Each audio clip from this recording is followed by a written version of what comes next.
on. My name is Abina Johnson, and this is Focus on Liberia. Hit it!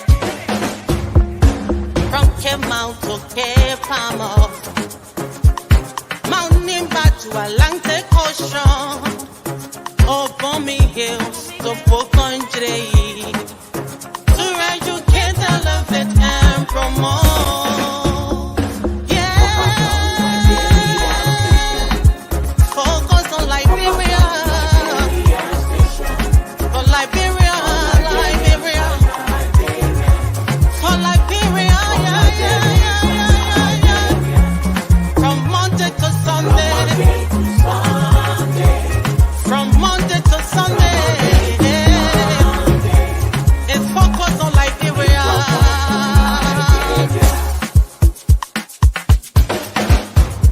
Talk about home affairs, in diaspora, current affairs, reliable information, history, talking about culture, politics, education, entertainment, business, sports, advertisement, articulation. Focus on Liberia. Focus on Liberia. Focus on Liberia. From Monday to Sunday.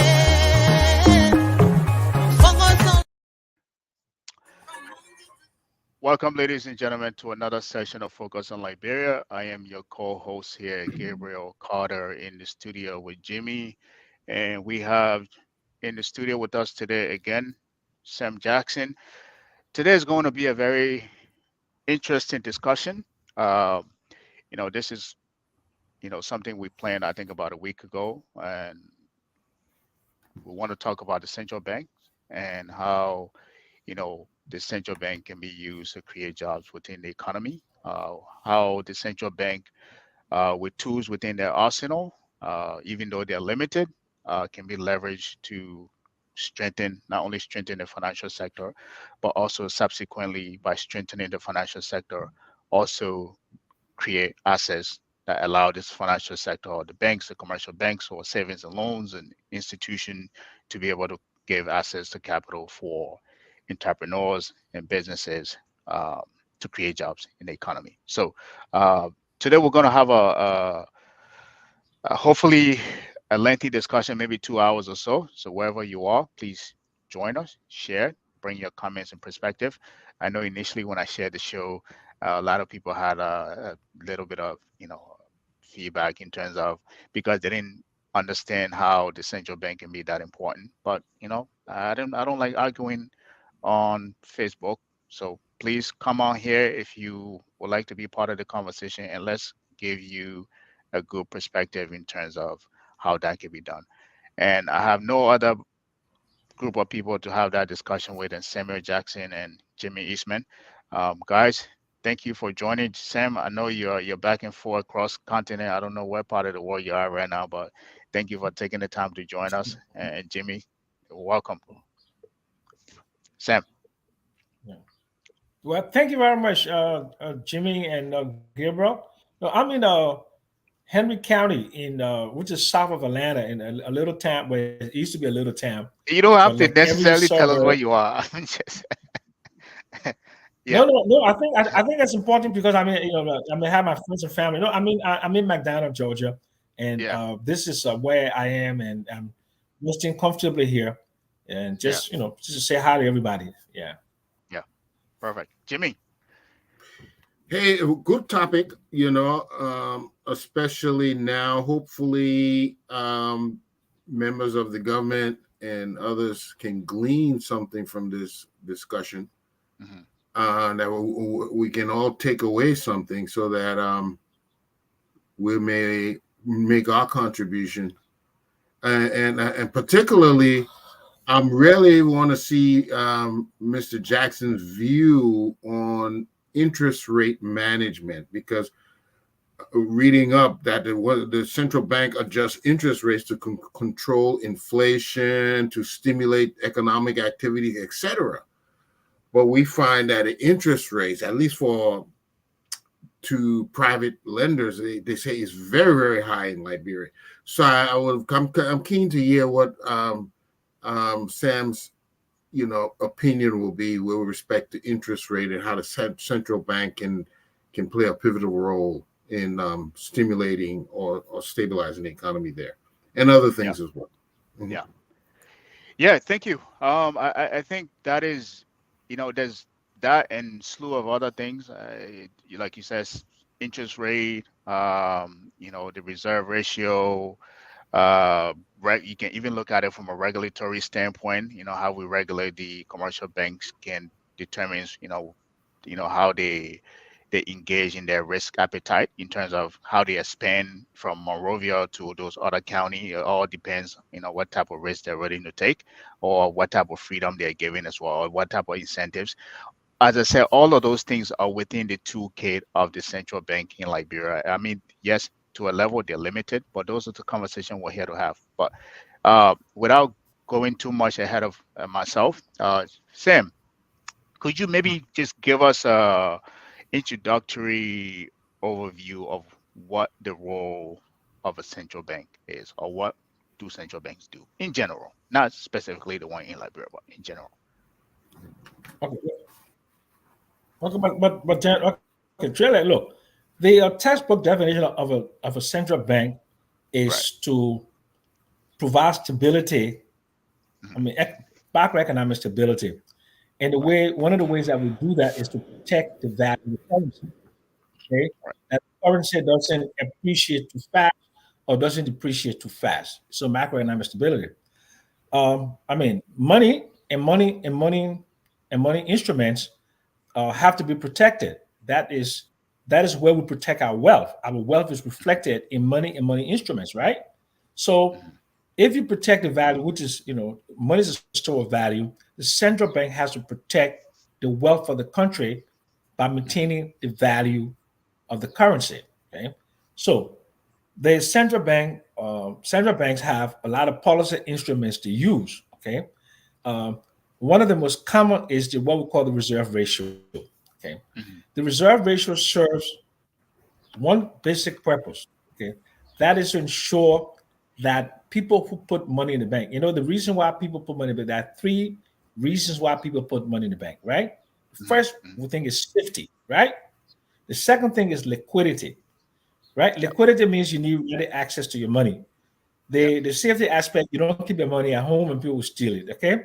Then the next thing, you put in money in the bank because money and time, money tends to devalue with time.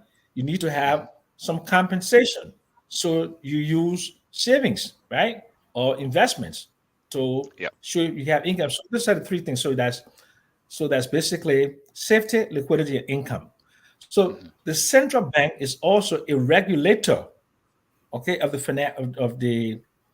banking industry. Okay, not Right. necessarily the financial industry, but the banking industry. But in Liberia, the central bank regulates banks, the financial services industry, and insurance companies. Okay, Mhm. but in most developed economies, the central bank strictly regulates banks. Okay, Mhm. and in the United States, the Federal Reserve Bank regulates regulates banks, and then you have state banking authorities who also, localize some degree of regulation on banks within their jurisdiction, right? So, Mhm. tho- tho- those are the major functions of a bank: to Mhm. protect the value of the currency, to provide safety to our money, to regulate banks, and to ensure they protect the value of our currency. So those are Mhm. the those are some of the functions of a bank. Yeah. Jimmy. Yeah, if we want to approach it, Sam, by compartmentalizing the central bank functions, will you say that it's interest rate management, money supply regulation, Yeah, economic stability, yeah, and currency management, and financial yeah. oversight? Yes, And those. Yeah, so I know. So even though the central bank is not directly involved in job creation, they can influence job creation. So let's dive straight into that. How can they, those using those different categories and the instruments available to them? yeah, How can they yeah. and stimulate job creation? Okay, so the central bank is the bank of last resort. Okay, and the central bank has a role of providing credits and liquidity to the banking system, and you need Mhm. credits to grow an economy, right? Everything from uh, mortgages, consumer financing, automobiles, and furniture, and then long-term financing for agriculture, industry, capital markets, all of those. So those all emanate from the central bank. Central banking policy prescriptions influence the outcome in the financial services industry and within banks, because banks stimulate the economy by providing credits. One of the problems we have in Liberia, as you know, is mostly a cash and credit economy. If you look Yeah. at the if you look at the composition of credits, more than 35-40% of credits goes to our trade finance to finance the imports of goods, Yep. right? So if you look at agriculture, only 4% goes to agriculture. If you look at construction, very minimal construction finance, very minimal This. mortgages, Yeah. Got very, it. very minimal in terms of growing the economy. So the central bank needs to position itself in a way to stimulate liquidity. Okay. But in order to stimulate liquidity to the financial thing, and to have a veritable credit system, you need to do some regulatory things. For example, building a credit architecture. The first thing you Mhm. need to do, the government needs to do, you need to have a national identity system like in the United States with the Social Security, Mhm. okay, or the tax identification number. That way, you can create a credit reference bureau within the a banking system to what? To determine the credit worthiness of individuals. So Of it will be looking individuals. at Right. the credit risks, right? Right. Right. Your FICO score, Right. TransUnion, Experian, and Equifax, right? Mhm. Liberia doesn't have those. The other thing Liberia does not have access to international finance, private finance, credit outside. Yep. Liberia cannot does not have a sovereign credit rating. So Liberia is limited to going to the World Bank and IMF with strict conditionalities Mhm. to provide development monies. So that Mhm. restricts the quantum of development. So the Mhm. reason why you see Liberia has been poor for a long time, and most countries have been poor for a long time, because they're restricted by the IMF and World Bank, the Bretton Woods lending institutions. They only can Institutions. give Right. them so much. If Liberia were to create a credit architecture, Liberia were to de-risk itself, right? The central bank needs to de-risk. The fiscal people need to de-risk the country to make the country credit worthy. For Mhm. example, if you want to open up a letter of credit, standby letter of credit to import oil or to import rice, okay, Mhm. that is pretty much done by cash collateral. So the Yep. businessman in Liberia has to what?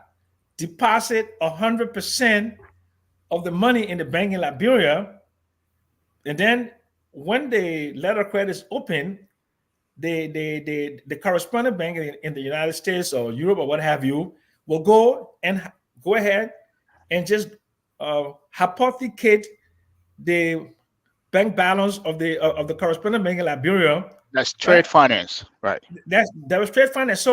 Right. So it's not unsecure. It is Right. secure. So Right. you can't do expansionary When a it's business secure without taking with, risks. Right.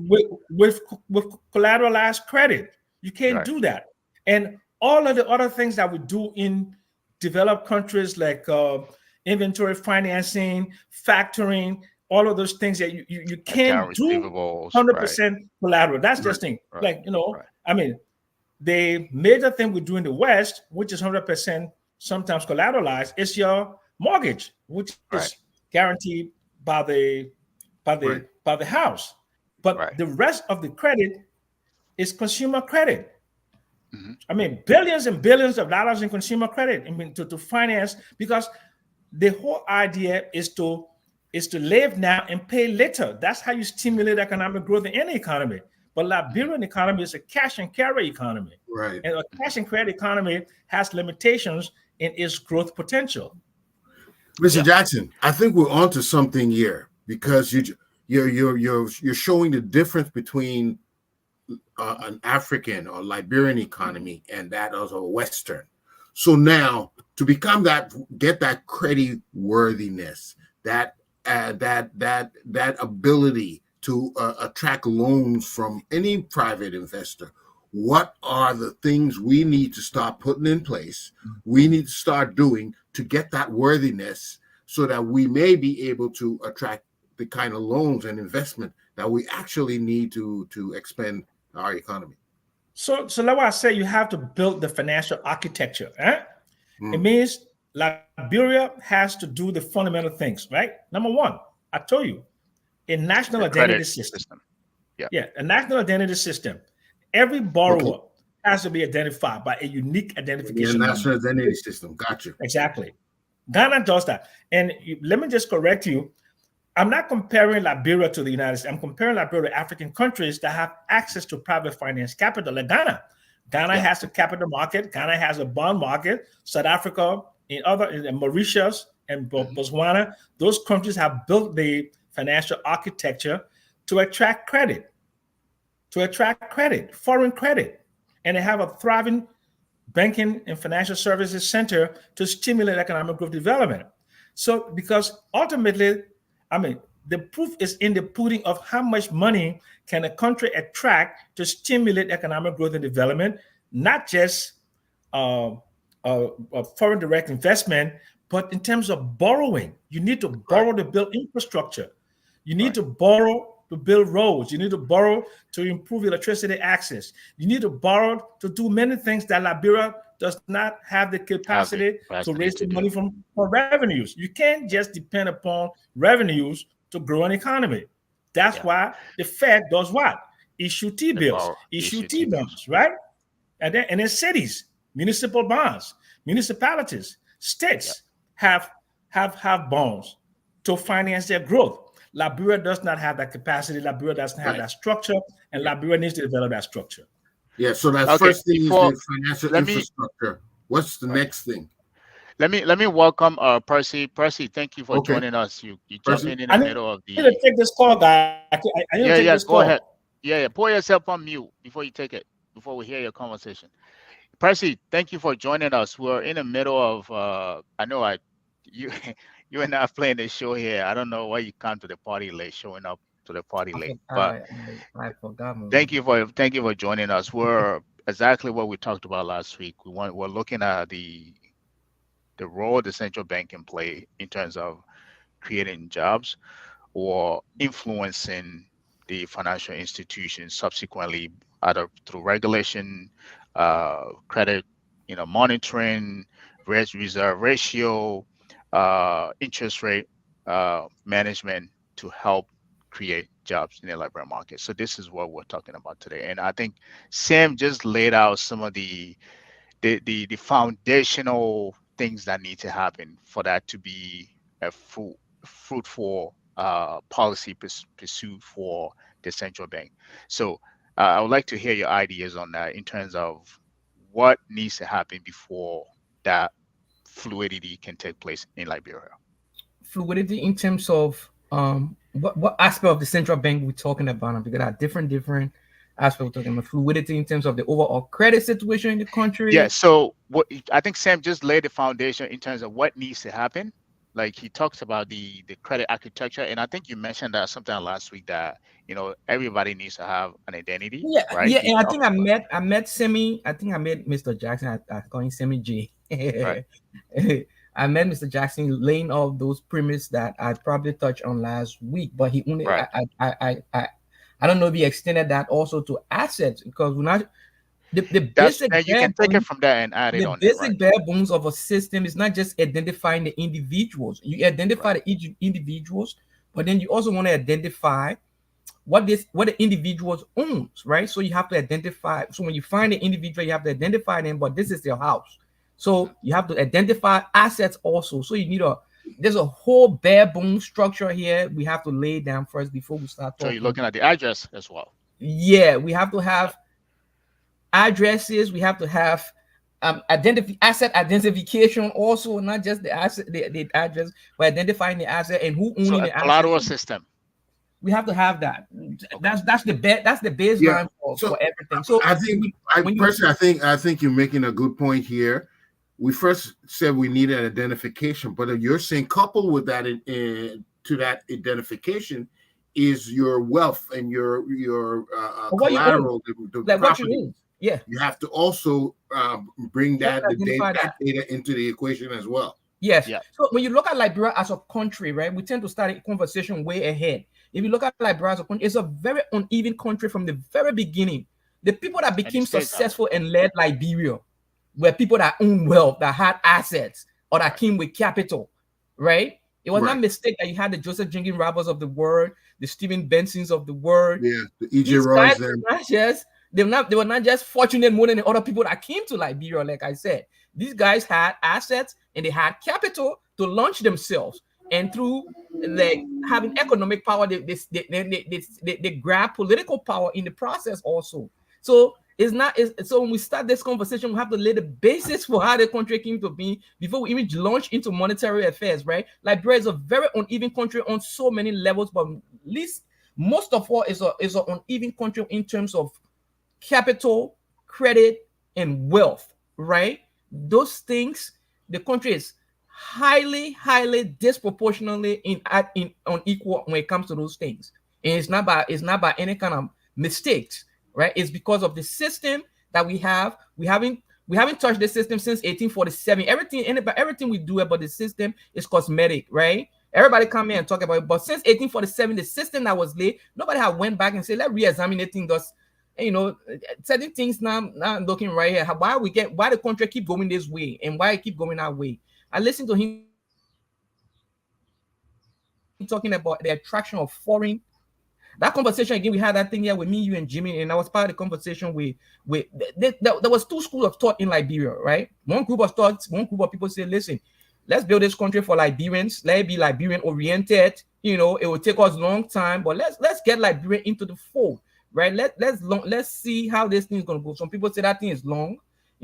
We need foreign direct investment because we don't have the production capacity. We don't have the educational the size of our population does not lend to us to get to where we want to be. So let's get foreign investors to come into Yep. this. But wait, just slow down a little bit. What the first one you mentioned? They say you say that thing is long. How what was the plan or the strategy to build wealth in the first method you mentioned? So when you read through our history, right? You got guys like especially Barclay, Edwin Barclay, right, was one of the proponents of this Liberia first kind of methodology, right? Let's build Liberia for Liberians. Let's get Liberians involved into the economy and whatnot. Let's try to strengthen our own people, right? And How will you strengthen your own people? What was the methodology? education, right? Education is one thing. You got to have an education, educated masses to drive economic growth. One, so that's that one of the you have to have skill. And I use the word education broadly here to mean like Skill, getting skills, basic skill, not just going to college or high school and productive skills. whatnot. Like getting people up to speed, giving them skills that will be able to be useful in the production in the economy, right? So that's what education meant. That's what guys, the Barclays and others were arguing for, right? But then you Right. had the financiers, the businessmen like like Roy and other guys that said, listen, we need to attract foreign direct investments. Yeah, we need to link up with the interior. You know what I mean? We can go get borrow money and whatnot. And so that was the open door guys, right? So when you look at our history, Okay. we have those two schools of thought throughout our history. So Right. now that's where we are, right? And So this we have are been right.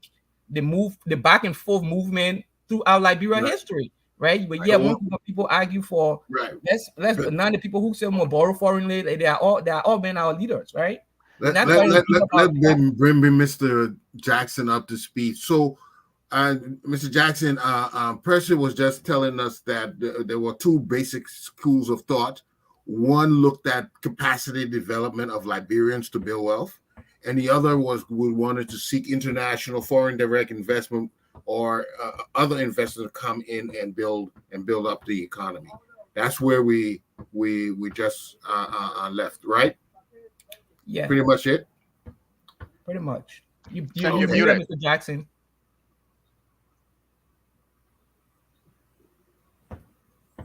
There you go. So, okay, so he makes a very valid point.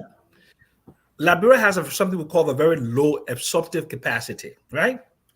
Even if you have $1 trillion to invest into Liberia, you're going to waste it because the capacity is not there to No, absorb that the trillion technical dollars. knowledge, the Yeah. know-how Mhm. to implement the development process. So that's education has to be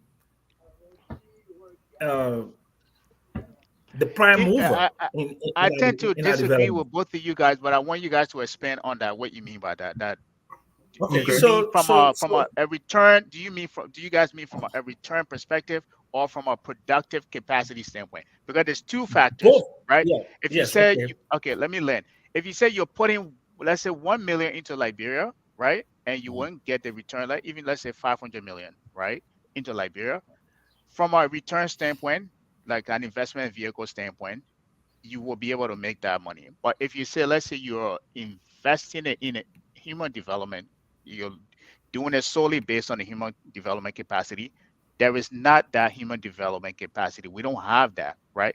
We don't have the right, production. So I want you guys to maybe expand on terms of what you mean in terms of the absorption capacity. Maybe that will okay. clarify So things, and then we can so then let's leapfrog. just take something very simple. Right. Look at the retail space in Liberia, which is the space with the minimal, what do you call it, Entry point. restrictions. Yeah, yeah, entry point, right? Right. Right. If you look at the the importation, the wholesale, yeah, and distribute, okay, in the retail of goods and services, 90% of that is controlled by foreigners because Liberians don't have, number one, the education, they don't have the character, which is the honesty, and then when we don't have the proper judicial system to adjudicate conflicts within the commercial space. So that has to be built, right? So if you look at the hotels and the restaurants in Liberia, they all have foreign managers. And then if you look at just pastry sellers and cashiers at the hotels in Liberia, they're Filipinos. And if you look at the accountants in the businesses, they're Indians, right? So Mm-hmm. if you so just in that space, okay, the provision of goods to the Liberian people is dominated 90% by foreigners. So what is happening? The foreigners are the one earning the income, right? Earning the dividends, and then the money. Guess what? The money doesn't So get there's reinvested. so to that point, there's production capacity, but the only thing is you're saying that that the capital that is being generated or profits, right, by investing of capital does not remain in Liberia. It's taken out of the country. That is a Yeah, whole because conversation, right? Liberians are not adequately involved in terms of the ownership, and then in the implementation of trade, just simple trade finance. Okay, the Lebanese don't use Liberian banks mostly to That's finance the their point that trade. I was trying to get to. Right. Yeah, they go to Cyprus, they go to Lebanon, they go to other places. So, Why do you think is eh, that? okay, for several reasons, because Liberia doesn't have the capital to support the development of the country. So, So for the example, banks are not so well capitalized. That's what you're the saying. network capital, because the banks, the minimum capital requirement for banks like Liberia is what, 10 million, and then there is Yeah. something we call the single obligor, right? So Right. you can't lend more than 10% of your capital to Yeah. one borrower.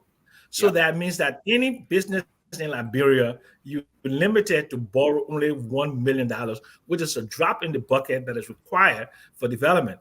So if you want to Right. do a factory, a Right. 50 million factory to produce rubber buckets or You are iron buckets only. or Yeah. condoms or Mhm. gloves or what have you, there's not capacity within the country to finance that. So you have to go to foreign banks. You follow me, right? Okay. And then in the Yep. Right.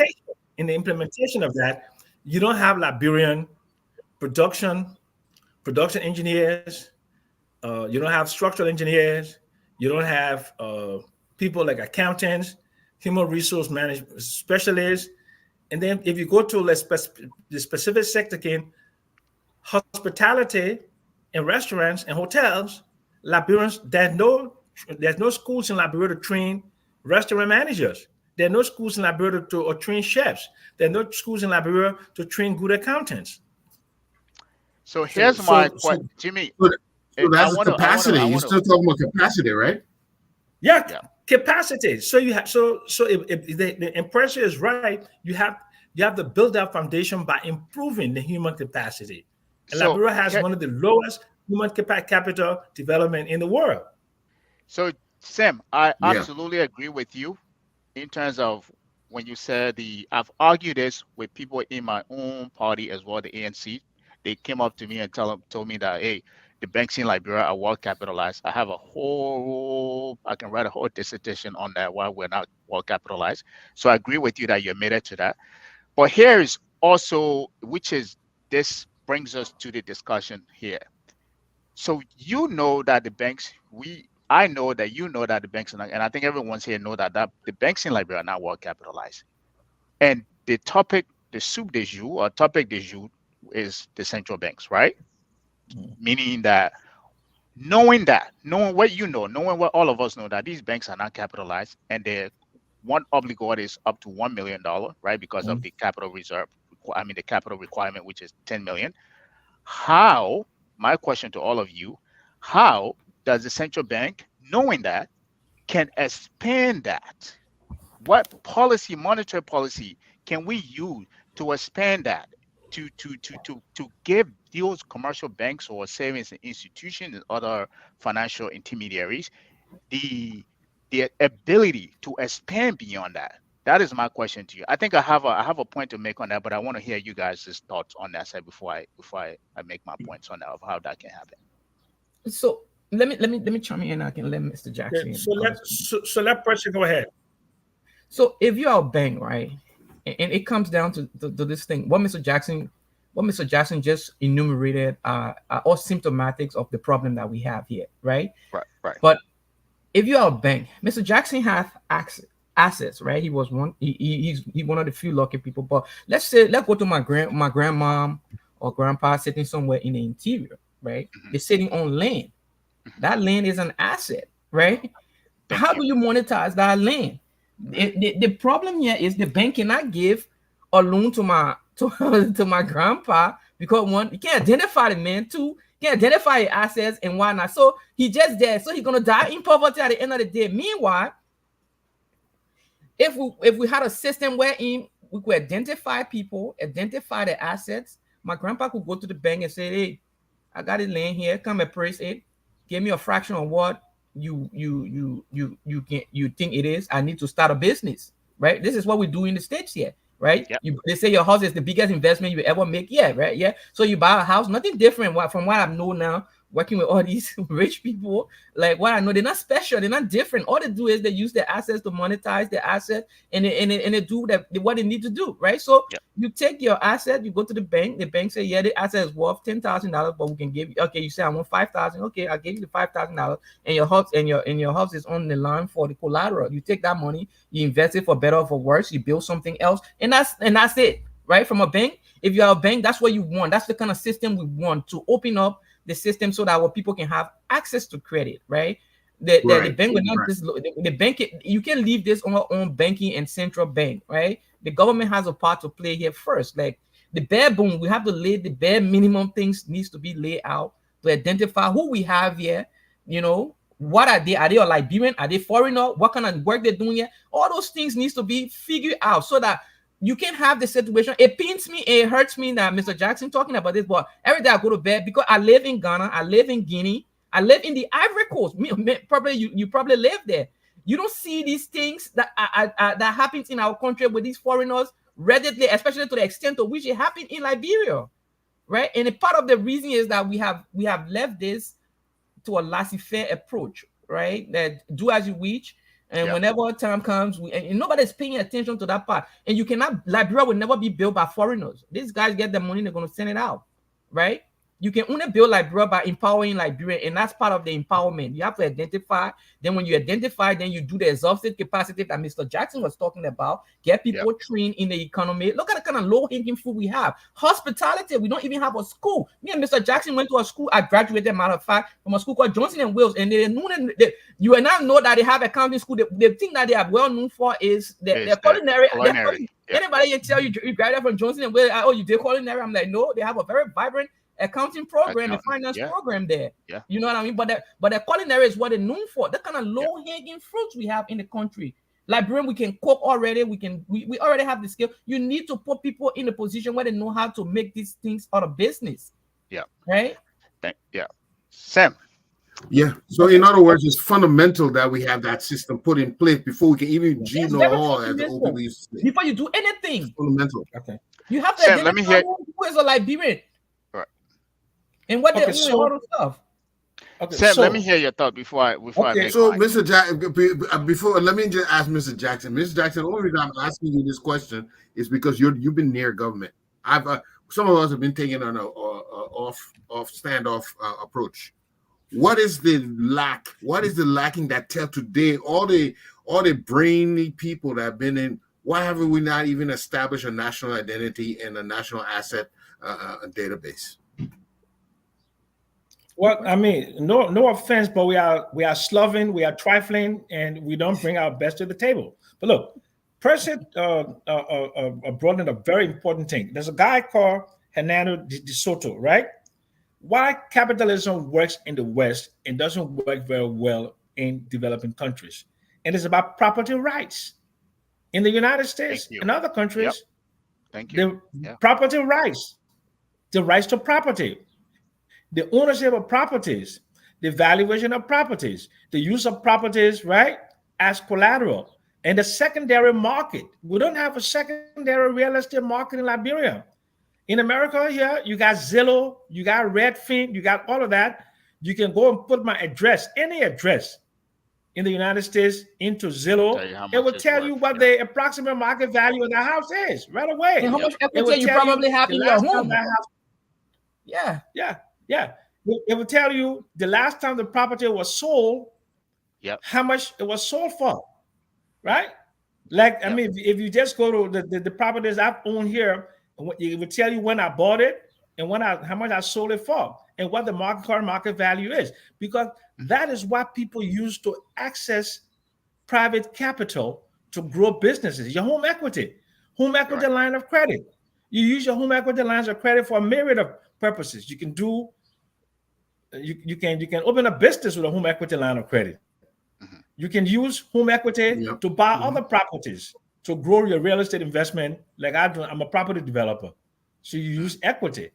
Okay, that is the thing. Property rights, and we don't have not developed a system to protect ownership. The laws of Liberia are very ambiguous when it comes to property. They have all land belong to the government, right? Then they have something called Interesting. community land and all of that. So Right. we need to build up a framework that shows who owns what and the value of that in the other direction. So then all of the things I talked about earlier, okay, the national identity system. So Mr. Ismail, why don't we have a national identity system? Because we're just we're trifling people, slovenly people. We don't put our best. There's no reason why in this day and age that we don't have a national identity system in Liberia, so as to go and develop a credit reference bureau, because there are a lot of duplications. People go ahead, they use one property and they use different identities. Like the person said, you don't have a GPS mapping of the property to be like an address of the property. What do you call it? The GPS location of the property. You don't have addresses in Liberia. You don't. Those are simple things that, I mean, Ghana, Ghana has that. Any country that is going to be developed needs to have a national identity system, has to have a way of cataloging and inventorying properties, right? And it has to have a way of valuating the properties, so those properties can be used for economic development. Yeah. All right. I thank you guys for laying this foundation. I think there's one thing I want to push back on is this narrative we have that foreigners. This South African do the same thing, right? I think it's a cheap way to outcast or project our problem to other people because we fail to look at the basic thing that we need to do to solve them, right? If Liberia was, or the central bank or the financial institution or the government was doing what it's supposed to do, Liberians will be able to have access to capital. So the access to capital that foreigners have to bring into that country, we won't be looking at them in an enviable way to say they are the problem. They are not the problem. We just shortchange ourselves through by not the government not doing their job. And also, I think some of you mentioned the our behavior in terms of what is laziness or we're not hardworking, whatever you want to call it. But I don't think we should relegate all of that to foreigners. That's one thing I want to push Okay. back on. But here's Yeah, here's but let me come in. Let me come in. Let me come in. right, I beg you. right. I want you to read a book called Kicking Away the Ladder. I will. Every developed country, kicking away the ladder, okay? Every developed country did something to protect the economy from foreigners. Mhm. In the United States, in the They do. United States, I cannot Right. I cannot own a newspaper, I cannot own a TV station that is protected. Telecommunications. In That's Ghana, correct. yes, Mhm. It's in Ghana, propaganda. Right. yeah, but it's not. No, it's not propaganda. It is in Ghana. If you look to page one of the Ghana Investment Code, a foreigner just cannot come in Ghana and open up a store. You must Yeah, bring in yeah. at least $300,000 and employ 10 Ghanaians. No. Right. That's so you have to protect. In Botswana, you can't be a tailor. In Mexico City, you can't be a cab driver as a foreigner. No. Okay. Right. In the UK, the process to be a yellow cab driver in UK, it takes between 4 to 8 years. Yeah, That I got that. protects that space for Londoners, British I born understand. citizens, right? Right. Right. Yeah. I So understand so that. The so point. so but let Yeah. me Go just ahead. I want to end it by this. Right. Countries grew from the ground. The first one Right. was agriculture, right? Then Right. it went into our storekeeping. If you look at the UK, Margaret Thatcher, her father was a storekeeper. So, Mhm. and then from storekeeping, it went into what manufacturing industry and then the technical thing, right?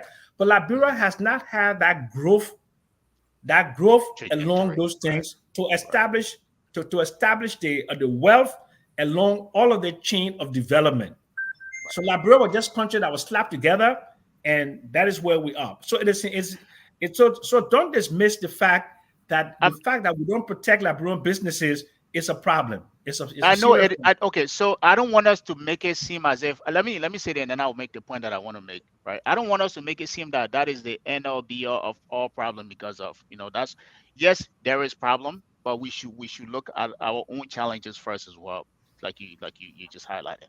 But here's the point that I wanted to make, and I think you guys lay the foundation in as much that I would like to agree with you guys to a certain extent. I still think there is if and if and only if we're willing to take to really revamp the central bank, despite the limited capital availability, access to capital, despite the limited liquidity within the banking system, if we understand that the central bank, the commercial banks as well know how to do banking, we could grow gradually. I won't say it will happen exponentially, but we can grow in the gradation, right? to grow wealth in our country, given if we have some of these things that you guys pointed out, right? The collateral registry system, the credit reference bureau, right? The I think you Sam pointed out the property valuation, right? To be able to assess a property in the country. And here's why I think we can grow from that, because every time I talk to people, I tell them the way we do banking in Liberia, it's like the caveman way of doing banking in Liberia. I was just in Ghana, I spent 2 months in Ghana, right? Spintex. In the morning when I get up and go to the market, there is Access Bank, uh, First National Bank. You will see bankers from those people in the market with those market women Yeah. soliciting deposit, right? To business shops, asking them to bring deposit to them. We do not have any of that in Liberia. You can't go to Liberia any place you see any banker in the street trying to talk to. We don't have that. So that's the point that I wanted to make. But here's the bigger point. We can grow jobs and create a vibrant economy in Liberia basically by leveraging what we call the all of you know the fractional reserve system, right? The fractional reserve system, as you guys know, is hey, if I bring $1 deposit to your bank, Sam or Percy or Eastman, you don't have to keep that entire dollar in that bank for me to come to withdraw. You can invest 70 cents and keep 30 cents there, right? What does that do? It now gives you 70 cents on every dollar to invest, right? Here is the how that happens. Now, if banks in Liberia or even the central bank were incentivizing banks to take risk, right? Here is how jobs or in every sector could have been created. So let's say, Sam, you are a property developer in Liberia. You are very known property developer in Liberia, Central Monrovia. You develop some of the major construction in Central Monrovia. Very well known that some of your clients come from different part of the country to come to you. Being efficient and a good business person, you say, you know what? I have a lot of people coming from the airfield way. A lot of clients coming from the airfield way. I want to open up an office in the airfield, right? So it will make it convenience for the people that are coming from there, for the clients. So you can go to the bank and say, go to Percy's bank, say, Percy, I want 500,000 to open another office in on airfield, right? Percy, knowing how effective you are as a business person, say, well, Sam, if you want to do that, I will take your property, the building you have right now in Central Moravia as a collateral, including the one that you want to do to build, maybe build or rent on the airfield. Deal. You give him access to those. He evaluate them. He said, okay, that is enough for me to take access to those properties. He gives you 500,000. That is $500,000 he just lent to you. Percy just lent to you based on how good you are. Now let me tell you, there's two sides to that equation that I just listed, right?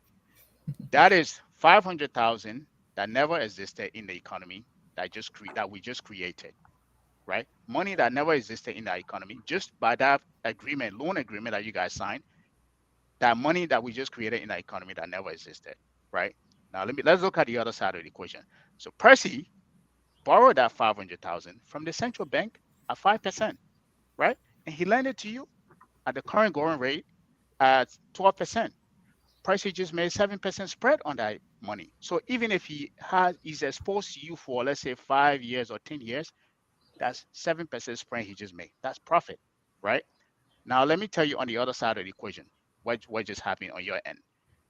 As a savvy business person, you now have two offices, one in What's going Central on? Moravia, one on the airfield, right? Because you cannot be two places at one time. You hire maybe two or three partners or property developer to man the one on the airfield, right? While you split your time between the two. Those two property developer or three property developer, maybe you have a one or two assistant for them. You just created 5 or 4 jobs in that country just by that single $500,000 agreement you just made with Percy. While Percy on the other side just made 7% profit.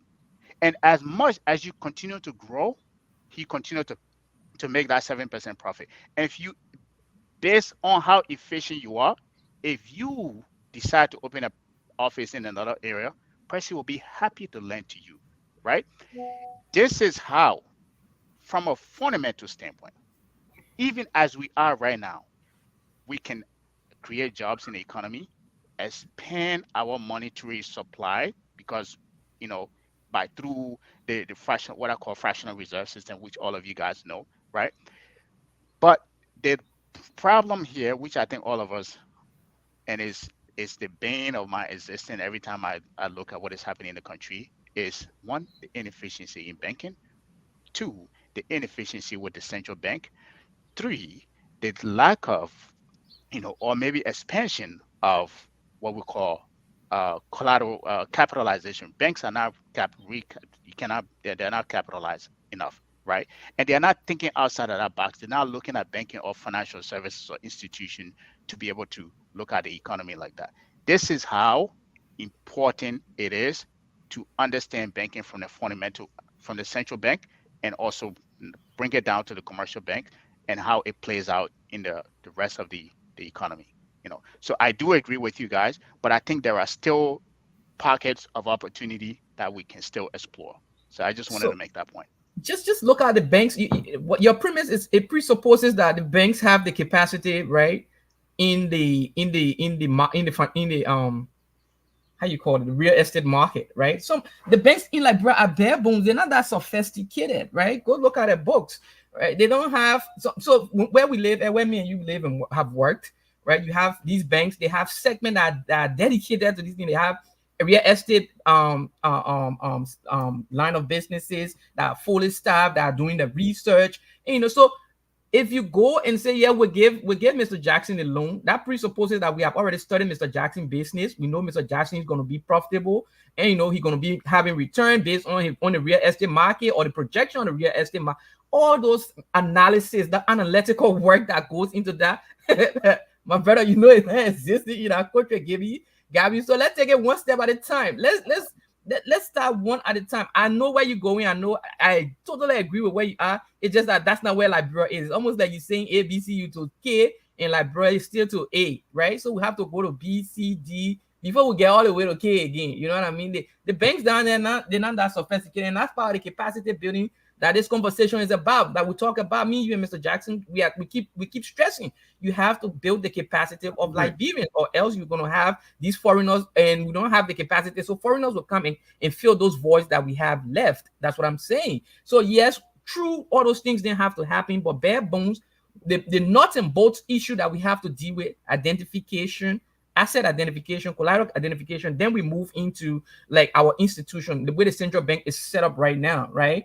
A bank fully capitalized, right? How banks get capitalized, right? You make loans, right? You keep them on your book. That's what happened in Liberia now. The banks make loans to people and they keep it on their books, right? So they gotta wait for that loans to mature before they realize anything. Meanwhile, here you have CLOs, CDOs, they package these things and sell it, and the bank get money, they recapitalize themselves and go out there again and make new loans. That's how the circle continues. We don't have that yet, right? Our people are not at that capacity yet. So we have to take it one step at a time, right? The central bank has a lot of role to play here, true, but we have to take one step at a time, how we build on these very complex idea, but we have to take it one step at a time. Let's start off with, right, identifying people, identifying assets, right? Then we go move on to say, hey, let's start a small business administration. It should be a cabinet level entity, right? That is solely dedicated to Liberian businesses. Manfatu that got a kobo shop, right?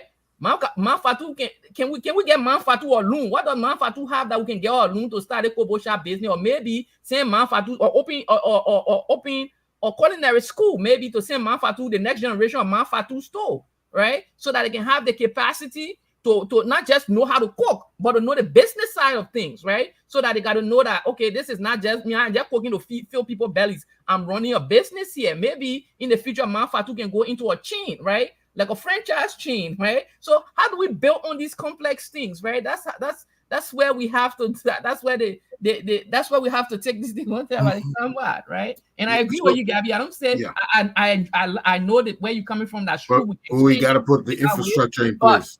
come again.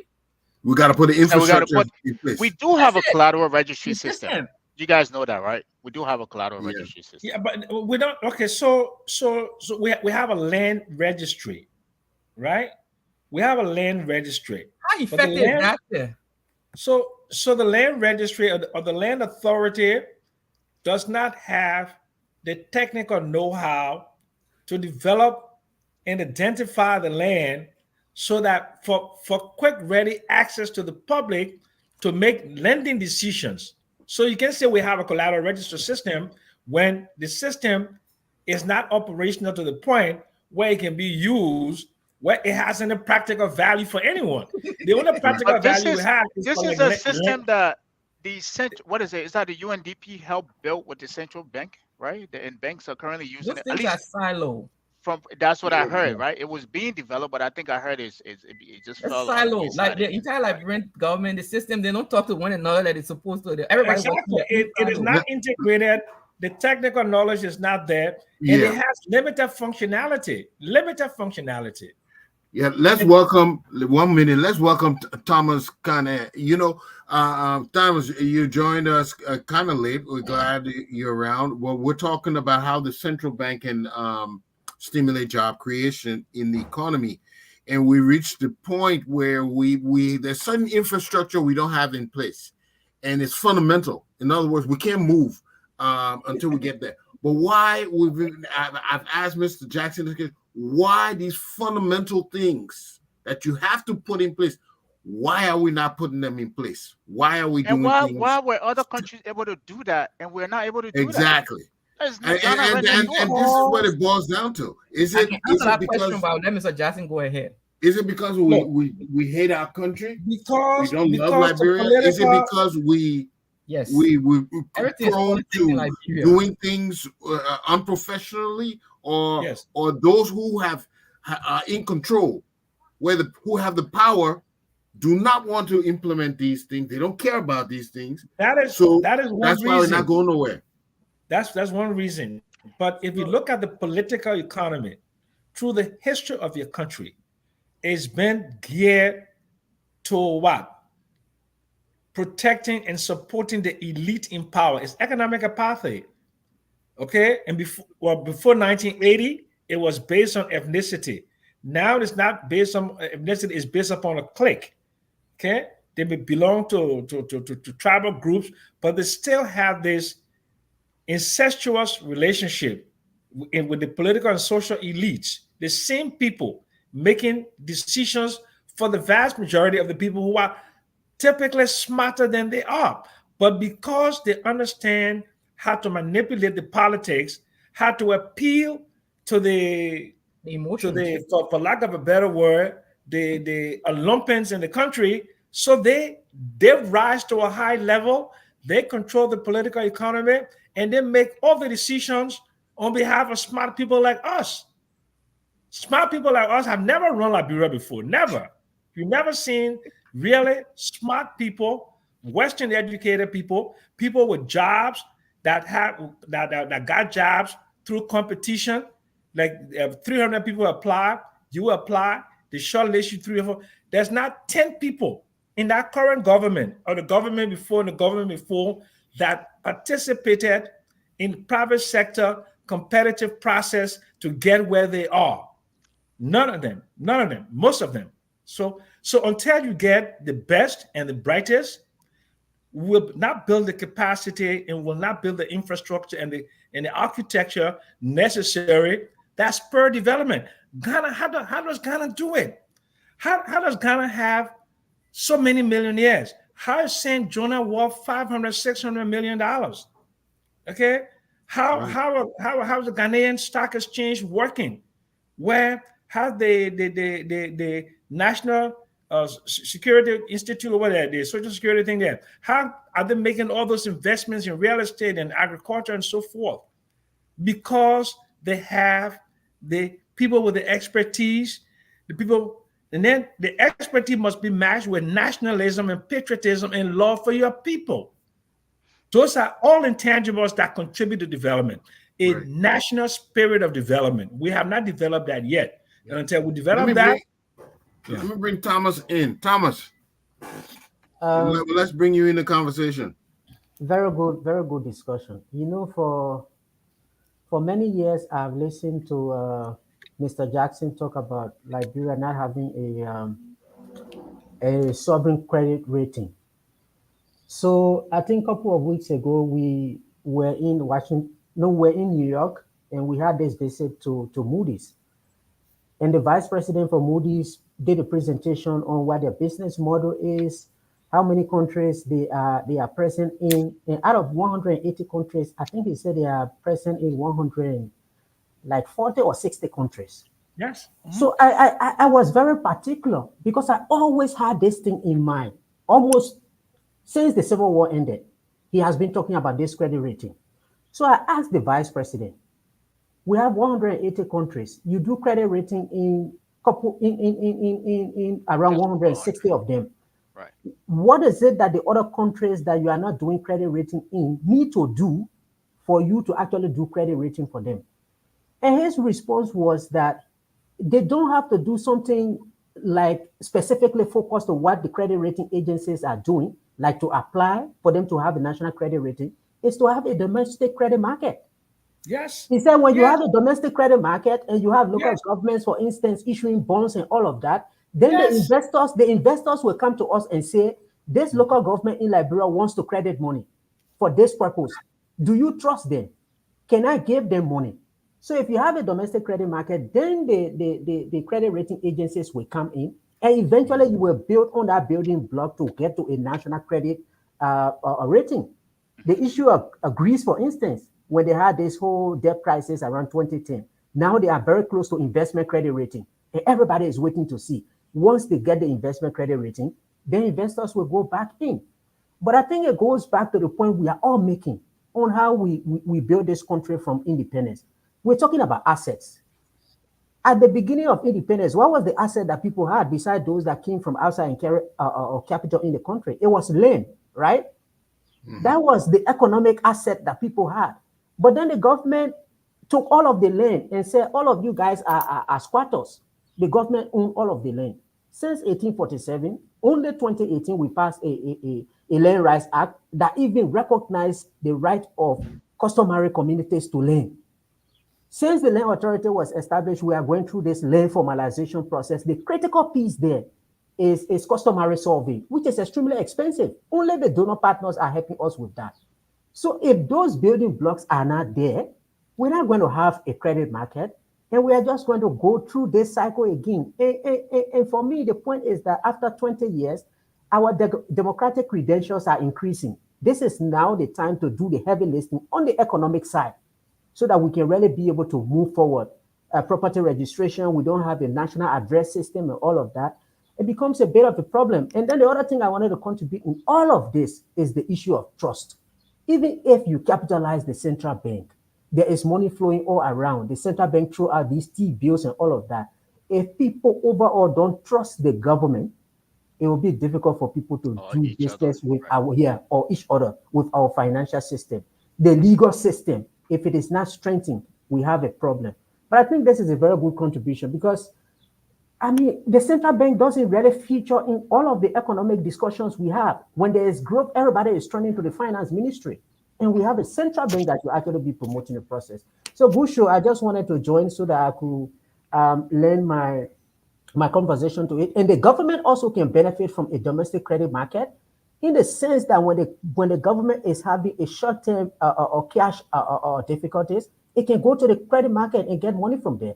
Or if the Yep. government has a surplus cash that it is not using, the government can float it and Yep. sell it and get interest. So this is why this whole issue of a single treasury account on the fiscal side is very important.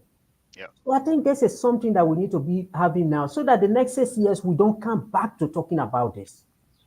Yeah. Thank you. And I think that is a very And Look, great just point the you point, just we made. don't need Moody's and S&P. So you can establish your own local credit rating agency. You just again, it comes to technical expertise, that Mr. Jackson said. You start with your own local credit, and if you want to build confidence in the government, you can have your own local credit rating agency, right?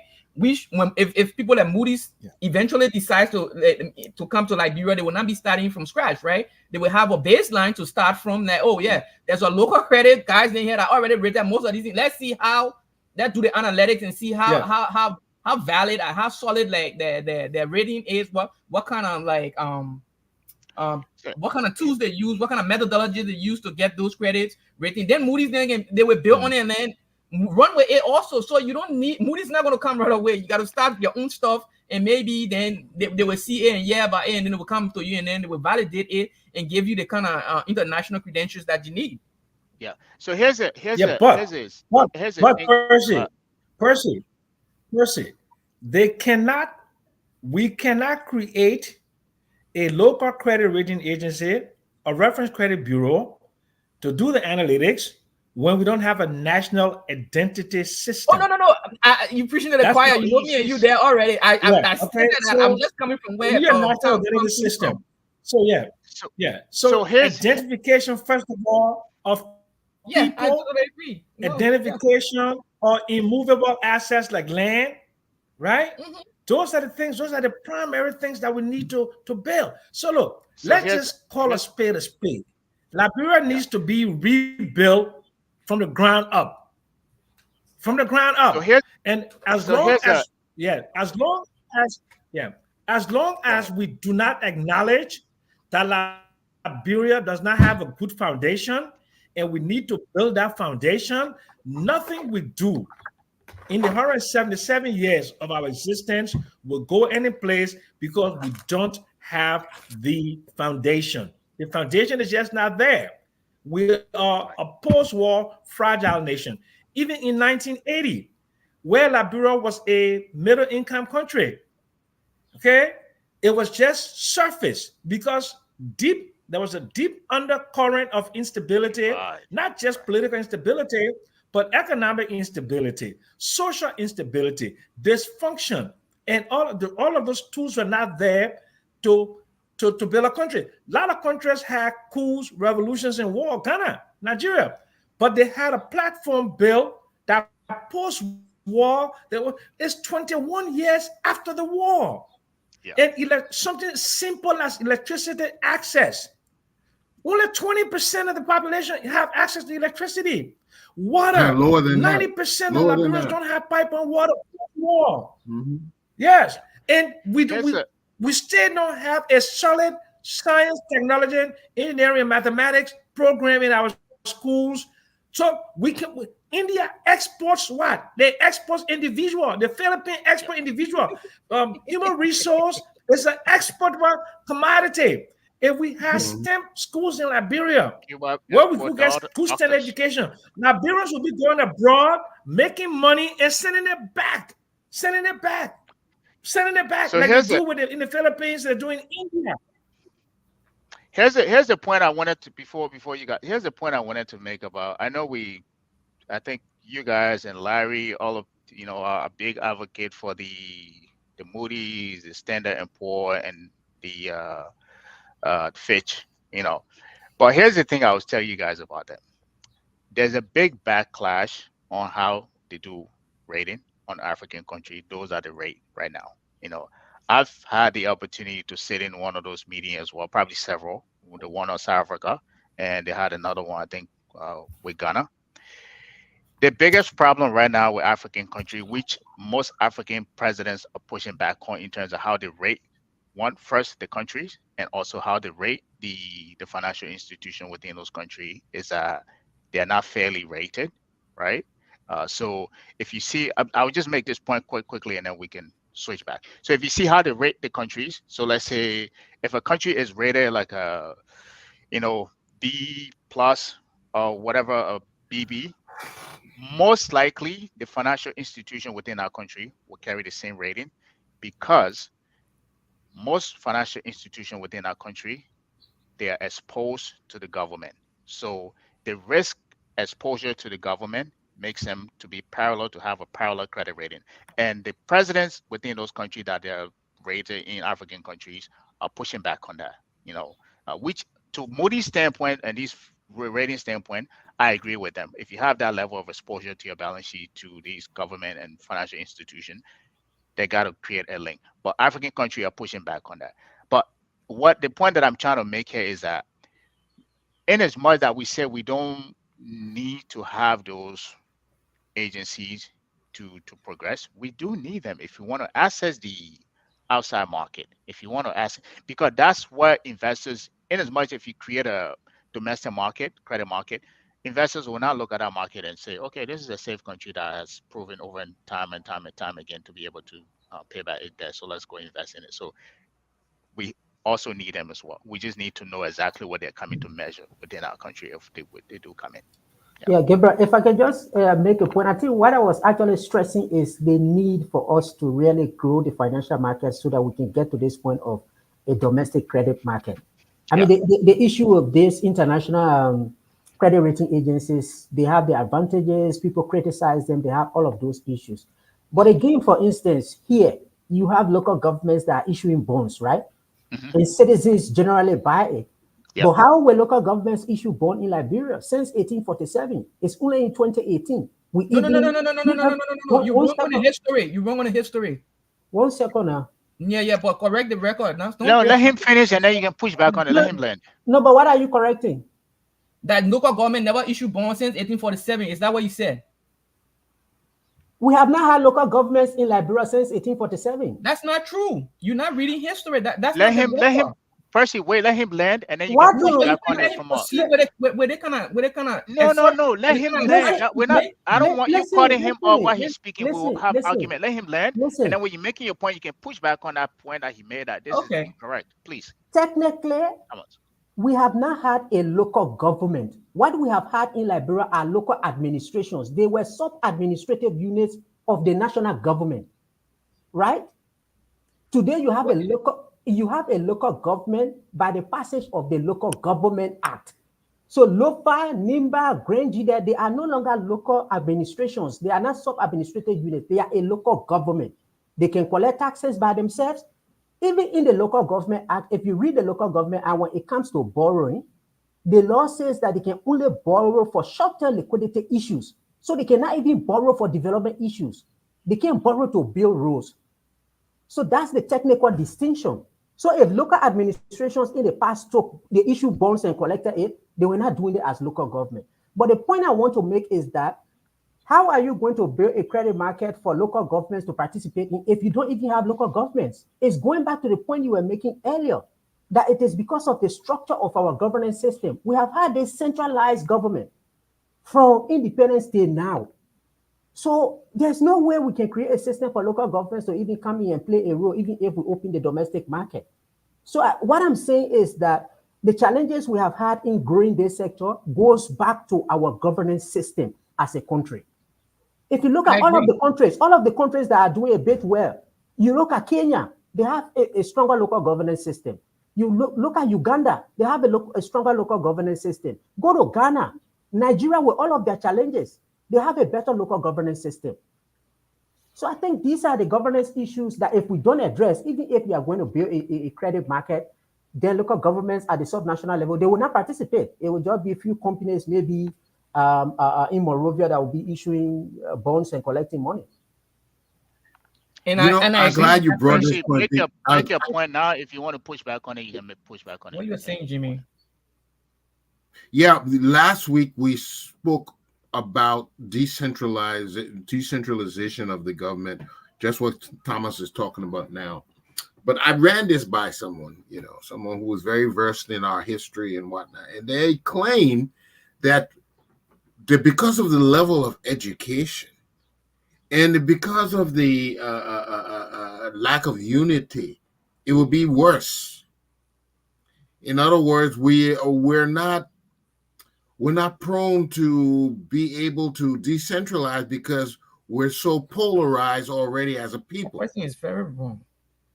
You know, can you guys hear me? Okay, Yes, we Yeah. can. Go ahead. so we're so polarized, and that and our level of understanding and education is so low, we can't introduce it now. We will need to first create that national identity and educate people as to what who we are, what is our purpose before we can introduce such a system. That is how that was the feedback after the show last week, that we're not prepared to decentralize. I don't know how you guys want to evaluate that. I think that person is Okay, wrong. so I think that person is arguing for the status quo, which have not served this country for 178 years. I think that person wants to see this country on a perpetual backward trajectory. That's the argument for keeping this country centralized. And we have the thing about it is we have and we are still experimenting with this centralized model. And look at where we are, and we are talking about Doesn't country work. that are 67 years old, like Ghana, Nigeria, that we probably help give independence to. These countries are leapfrogging ahead of us, and yet and still somebody sits here and tell us that we're not ready. This is what have kept us retarded for the length of time that we have stayed in the position that we're in, because of this kind of ultra conservative argument, right? That if you do this will happen. If I don't think we're ready for it. Like, you 178 years old. When are you gonna get ready? When are you gonna be ready? When are you gonna grow up? You know what I mean? That was in the 60s when we talked Well, about. you yourself say we haven't exposed the people, we haven't taught the people. Sam Jackson self say we've created a system that protects the elite. We have not systematically empowered and educated our how do you people get the from the people involved? roots. How do you get the people? And that's what. And again, these arguments have been had throughout history, right? And we have had these arguments before, and these are the consequences that we are living with, right? You have to decentralize the system so that you can have young men like me, Conan, Gabby, that's here, Sammy Jackson, the Lady Foundation. But for us to go back to our people in the villages, right? We have went to school now. We've been internationally exposed. We have worked in professional environment, structured environment, and whatnot. We know how these things work now. So give us. Everybody don't want to be president for Liberia. I said that in the last show. I don't want to be president of Liberia until I can prove that I can be president of Liberia. Give us the opportunity to go back home and build something with our people for our people. Morovia is not going to do that. We have trusted their Morovia system for the last 178 years. They have not done it, right? The president in Liberia does not know what school needs to be built in Banga. The president of Liberia does not know what school needs to be built in Tabetan, in Sino.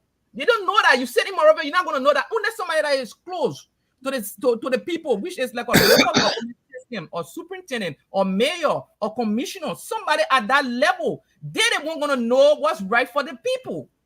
You know what I mean? So you give us the chance, and I vehemently disagree with that person. That person is a dinosaur, in my opinion, right? I vehemently disagree. You have to localize this country. We have tried you guys for 178 years. We have left our people then to the mercy of Moravians. Samuel Jackson and Kim, they fought, and they're getting old, they're going away, and we too, we're coming right behind them. We can't continue to do that. We have tried this thing before. It just doesn't work, Jimmy. It doesn't work. So how does this decentralization, like if you were to give a blueprint, how would, let's say the president comes in right now and sign executive order to decentralize the government, He can do right? that. You have this. I know he can't do that, but hypothetically, how would that happen? Let's say it would decentralize. How would that help the local counties now become self-sufficient or attain some level of growth or wealth within themselves that never existed? Like, what is your rationale for decentralizing the government? There's How another is that thing that going you to have help? to do. Jimmy talk about the legal part. You have to do the legal part with the courts and whatnot. For me personally, administratively, right? You have to start with the administrative part of things, right? Let's set up a system wherein the superintendent should not be elected, right? This is a derivative of the old French colonial model where the indirect rule, the people you put, and most of the time the people remonstrate against these guys that they put in place, right? They are not even the people choice. They just because they're beholden to a government system,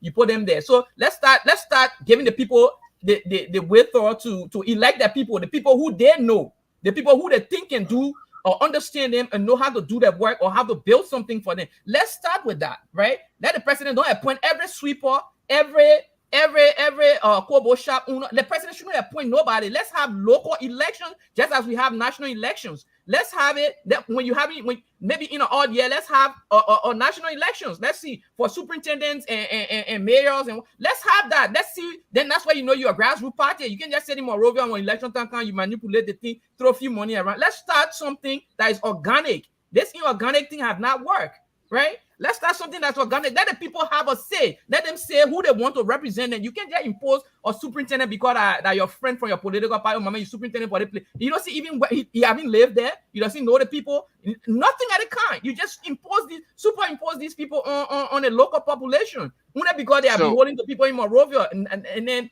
you can't do that. So let's. My question here. My question again. My question again is: let me respond. How would the decentralization help build the county? If you were to decentralize the counties now, how? The question, I think you're looking at it from the political side. I wanted to stick on the development yeah. side.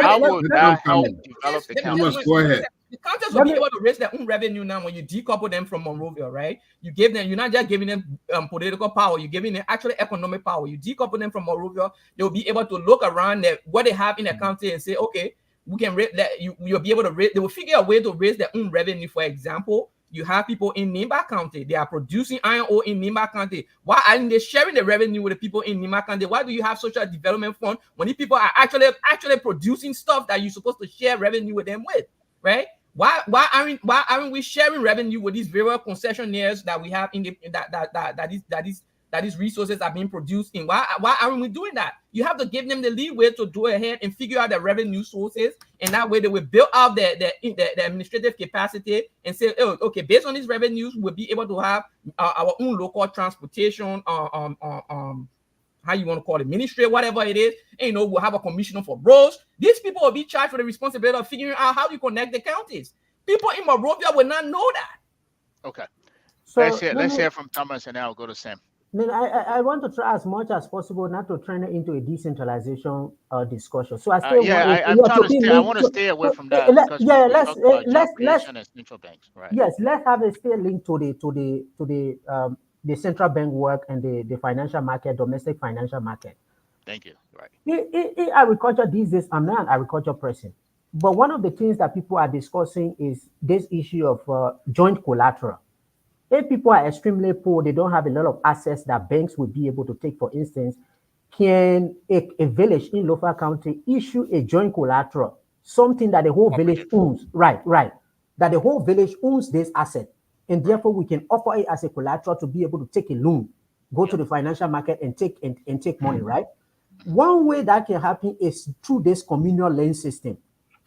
Because when you do the land formalization process, communities own land as a community, a village, feasible, for instance, in Lofa County, can have a piece of land.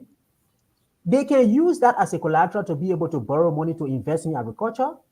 That way, the financial market is moving forward. And they can then use that investment to be able to increase agricultural productivity when we are talking about feeding ourselves. So that means if we really go to the Decentralization Act, and many of the things that Harris is talking about, they are already in the Local Government Act that was passed in 2018. Counties are now local governments. It's clarified in the law what taxes they can collect. There's a transition period that was set, which is 10 years, that LRA will continue to collect property taxes on their behalf. By 2027, they need to start collecting their own property taxes. So now we should be focusing on building their capacity. The local government structure should have been reorganized. Most of the units that you have at the national level will be departments at the subnational level. Department for Education, Department for Environment. But since 2018, there hasn't really been a focus to really implement this law. The revenue sharing formula was passed in 2022. So my point is, as we are trying to really build a domestic financial management system, we have to look at, like you all have said, asset registration, identifying the individual. We cannot just do it by looking at the central bank. It has to be a government-wide initiative. That's the only way we can be able to build a domestic financial market system in our country to promote growth on the financial side. Because in many instances, everything we are talking, when we talk about development, is only on the fiscal side. Oh, let's generate domestic revenue. Let's generate domestic revenue. And in the end, we'll overtax people. Yep. in the end will overtax people and will affect people willingness to even Production. work. Yep. So Right. I think as we focus on building a domestic market, let's look at all of the pieces that come along with it: land reform, governance reform, and then in the end we can set a very good foundation. But the solution to it will be to allow power to be devolved. Like Harry said, anybody that told you that we have to build a national system first, the reason why there are problems in Liberia is because of inequality. So for me, the solution is to decentralize, let everyone feel a part of the country, and then we can be united. The people in the villages are not happy with us. You know, when electricity goes in Monrovia, everybody shout, "Oh, LEC has gone." But how about the villages that have never seen power since Mm-hmm. 1847? For them, it doesn't come at all. For us in Monrovia, it comes for 2 hours and it goes away. So I think when we decentralize, we build a stronger cohesion. And in some countries, they have even decentralized to put stop to this kind of disintegration, like what Indonesia did. Because they saw that people were not very happy, they decentralized to draw them into the governance system. So we can't do what that person advised you for us to do. Excellent. Sammy, you've Okay. been quiet. So listen, there are a lot of intangibles that we need to look at in decentralization. But let me talk to a person about uh, joint collateral. The only way that a collateral has any value is there is a resale component to it. It is a secondary market. So Mm-hmm. What? some Not land in necessarily, Zogoide. unless there's a market for it. Let me finish. Right. No, but there has to be the only way that a collateral has any value if it has liquidity. If the Right. collateral is illiquid, it cannot be converted into cash or a Mm-hmm. cash equivalent, then it's not a collateral. So if Yeah. if Right. I'm if I'm if I'm a credit officer and I'm doing underwriting and I'm doing underwriting and somebody presents land that is in the boondocks, okay, and there's no resale, okay, there's no resale market for that land. I'm not gonna put the bank's money into that. Yeah. Then the second thing about John collateral is who manages the money that comes in. Because if I'm taking money and I'm going to be putting my neck on the line for the actions of other people, right? Doesn't make any sense. But let's come to the devolution of power, decentralization. The intangibles that we have is the the social structure of Liberia, ethnicity, right? The reason why we have many counties is because people with certain ethnicities wanted to have their own county, wanted to have their own governing authority, right? First, we started off with 5 counties and what, 4 territories, right? Then in Mm-hmm. 1964, we went to 9 counties. Then Taylor came and put in some other counties. And I can almost tell you that is not that's not ended yet. If you look at the how they section off Africa and created 56 countries. Some of those so-called countries don't deserve to be country because they Yep. don't have financial autonomy. They don't Yep. have the national structure. They shouldn't be countries at all. They shouldn't be Like Togo. countries, Right. right? Right. So Yep. those are things that we have to look at, case studies, right? Country studies and studies from other country, how the devolution of power, how it manifested itself in the national economic agenda. But let me just talk about uh, uh, the central bank. The central bank being a force for change. The central bank can be a force for change in a country if it functions and it functions without partisan politics. It does it professionally, and it creates, well, like I said, the financial architecture. And let's go back to a Standard and Poor, not coming to Liberia. Standard and Poor for me is just a generic name for a credit rating agency, or Fitch Mm-hmm. or Moody's, right? Mm-hmm. But we cannot, and I continue to emphasize this point, we cannot create a domestic credit reference bureau or a domestic credit rating agency when the foundation is not there. National identity system, and I keep harping onto that. A land registry system, a capital market, okay, then a secondary market for real estate. If I wanted to sell my house in Liberia today, if I listed my house, what valuation method will I use to determine the market value of that house? There's none whatsoever. And there is no independent agency in the country that can tell you what the market value of that house is. So we don't have a we So it don't have just a depends upon evaluation what a system. willing seller. Huh? We don't have Go ahead, a evalu Gabriel. like appraisal system for properties. We don't for real They estate. do. The No. banks have it, but like the president was saying, they basically is mostly subjective. It is not objective, Yeah. right? Yeah. Look, Hmm. if you look at property values in the states, they come from valuation at the local level. The county Yes, the county, local, wherever you values the live. Yeah. property for tax, yeah, for Yeah. tax purposes first. So you know Assessing Right. that it. the Right. market value of that house would be above the valuation for county Right. taxes, right? That's the first Right. thing. So it's the county that you pay taxes to, right? And the county has to value the house and tell you, say, for taxing purposes, Tax this is the purposes. Right. value of the house. Then they have independent agencies like Zillow and Redfin and so on and so forth. They will tell you what they approximate the zest estimate of this property. We don't have those, but we can leapfrog like this without building the foundation. The foundation has to be built. The financial architecture does not exist in Liberia to catalyze economic growth and development. Let's just accept that fact. Because what most governments have done since 1847 and mostly since in the post-war era, it is a minimalist approach to development. Oh, we can't do this thing now because the political consequences. Hmm. We can't do this now because political consequences or political motivation not to do it. Yeah. So until we come to a point where we elect a president that is not moved by the ephemeral passion of local politics, that doesn't care about running for re-election, okay, and decides to radically alter improve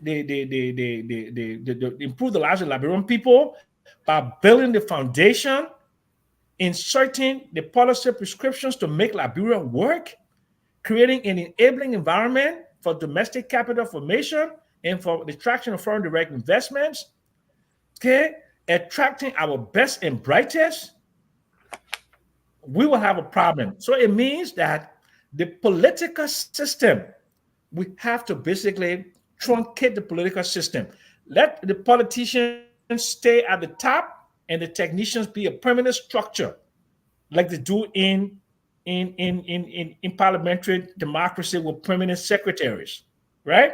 With permanent secretaries over the permanent civil service structure, that civil service structure will maintain not just the functionality of the government, but it will preserve tradition and preserve the foundation of the country that you can build on going and so forth and so forth. Including And that's my institutional view. knowledge.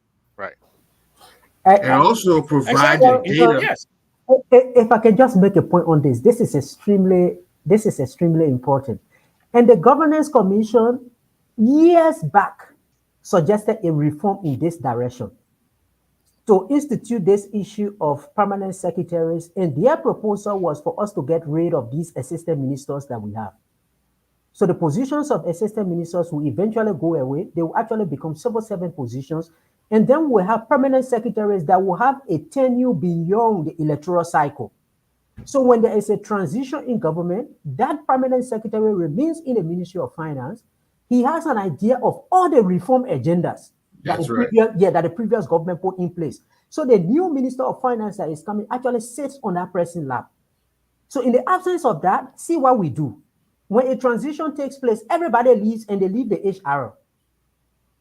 The HR, in many instances, I don't have any problem with them, but they might not have knowledge on the technical issues in the ministry. All the reforms that are going on, the HR is meant to take care of people. People get sick, they send them to hospital. They might not know what is happening. So you have a transition, even when you write the trend over notes. It's better when these people can really sit and communicate and say, okay, this is the note, but this is the interpretation of it. But we miss that link. Everybody goes away, the new people come, there's nobody to actually direct them as to what the reforms are. And in the end, we end up actually repeating what the previous government was doing or going back to restart what they did. So this issue of permanent secretary, some people say, okay, we are not a British colony, we cannot do that. But I think we just need to be pragmatic. Exactly. Yes, the only government Exactly. institution, the only government institution that did that was the CSA, because it was to be introduced under this public sector modernization program, and the three partners were GC, GSA, and I think LIPA. So CSA has a permanent secretary. So even the notification that was issued that nobody should employ in the government was signed by that permanent secretary after the old leadership had left. So I think this is very critical. So thank you guys. But let's maybe we should take a break before we jump into the comments and then we go into the final session of the show. Um, if you guys don't mind. Uh,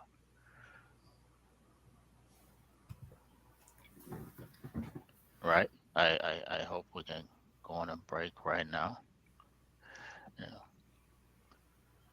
Hi, my name is Addie Tyler from Pennsylvania, and you're watching Focus on Liberia. Perfect. That was a fast break. that that was a fast break.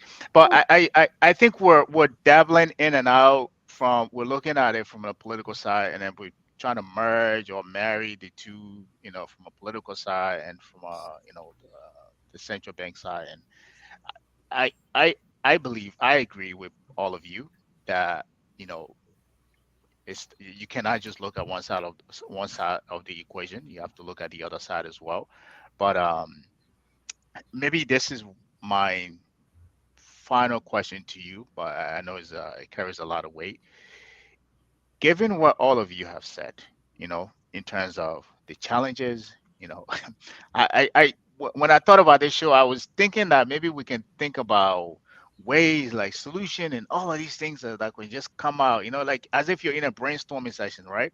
But you know, I like the honesty, which is true. This is reality. This is where we are. So I'm glad that we're able to diagnose the problems that we currently have. But the next segment of this show, I want us to look at, okay, so yes, we said we want to be the best of the best in the region. Well, unfortunately, we don't have the capability, right? Granted, where we are right now, given the challenges that we have, the lack of collateral registration system, the the asset valuation, we don't have it. We don't have a local capital market. We lack willingness and from the government itself to really look at these things without politicizing every discussion surrounding them. My last question to you is, how do we work with this information? This is a question. I want us to go to the comment section for, and then we go from there.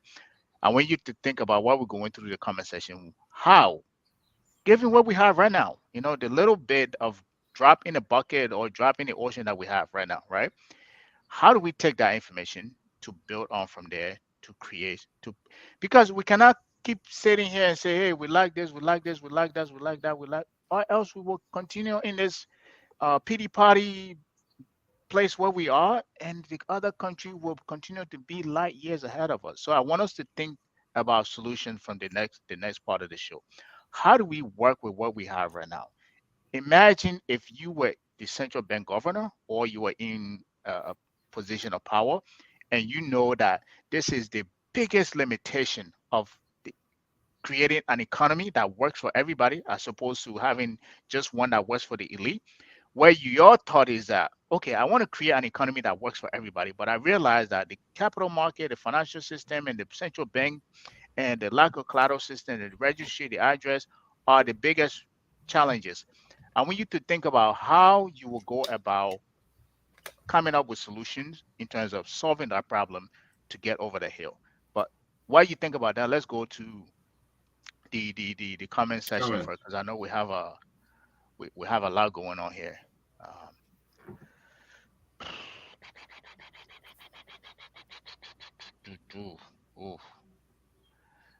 Want me to help Actually, you you know out? what? Yeah, there's a lot. I think we should answer that question first, and then we'll go to the comment section because I don't want the comment section to distract us from, looking at the Okay, solution. Right. you want to go to Because Sam? the moment we start going through the comments, answering those comments would sidetrack that. Because I think this is an important part of the show. As opposed to, as much as we're able to look at the problem, the challenges, and the limitation.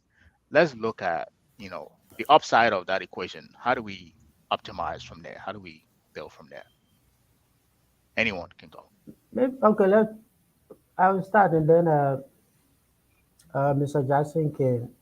They are the financial people. For me, I can move from the tax side and stuff like you that. you s- you So limit more yourself by governance. saying that No, let me say no, everybody no, can no, no, have no, no. those. You Right, you right, you you have to know where your technical specialization is. You know. right. So for me, I will approach this more from the governance side. Okay, You go know, go ahead. regardless of, like I said, regardless of what we do on the financial market side, Hmm. Hmm. if we can improve governance overall and build trust in the Hmm. government as an institution, it would be difficult. Because even if I agree with the issue of the property valuation, and right now it's a problem between the land authority and Hmm. the LRA, it's Hmm. not very clear who should take over that function. Whether the land authority should be the one to do the land valuation and property valuation, or the LRA will do it for tax purposes. It should We be the need this. counties. Yeah, that's what I'm saying. Right. So we need any independent institutions that can do it. But again, the foundation would be for our local governments to start doing that, and especially considering the fact that property taxation is going to be turned over to them. So I think we need to improve the governance side. We need to improve the judicial system in Hmm. such a way that we don't have issues with people saying these days that the banks, for instance, want to lend, but they lend to someone, somebody defaults on the loan and they go to court, and the court will take this long to adjudicate the process. And in the end, when they adjudicate the process, sometimes the person goes free. Hmm. And every time these things happen, it goes back into the financial system. It increases the cost of borrowing because Yeah. these people who are not performing on their loan. And I think one of the issues we deny, even maybe you talk about it before, is the issue of these non-performing loans, Hmm. right? It's a Yeah. serious problem in our financial system. So I think improving the governance overall. Let's move ahead with this land formalization process. Hmm. Along with it, we come with this property or land valuation process that we can build on.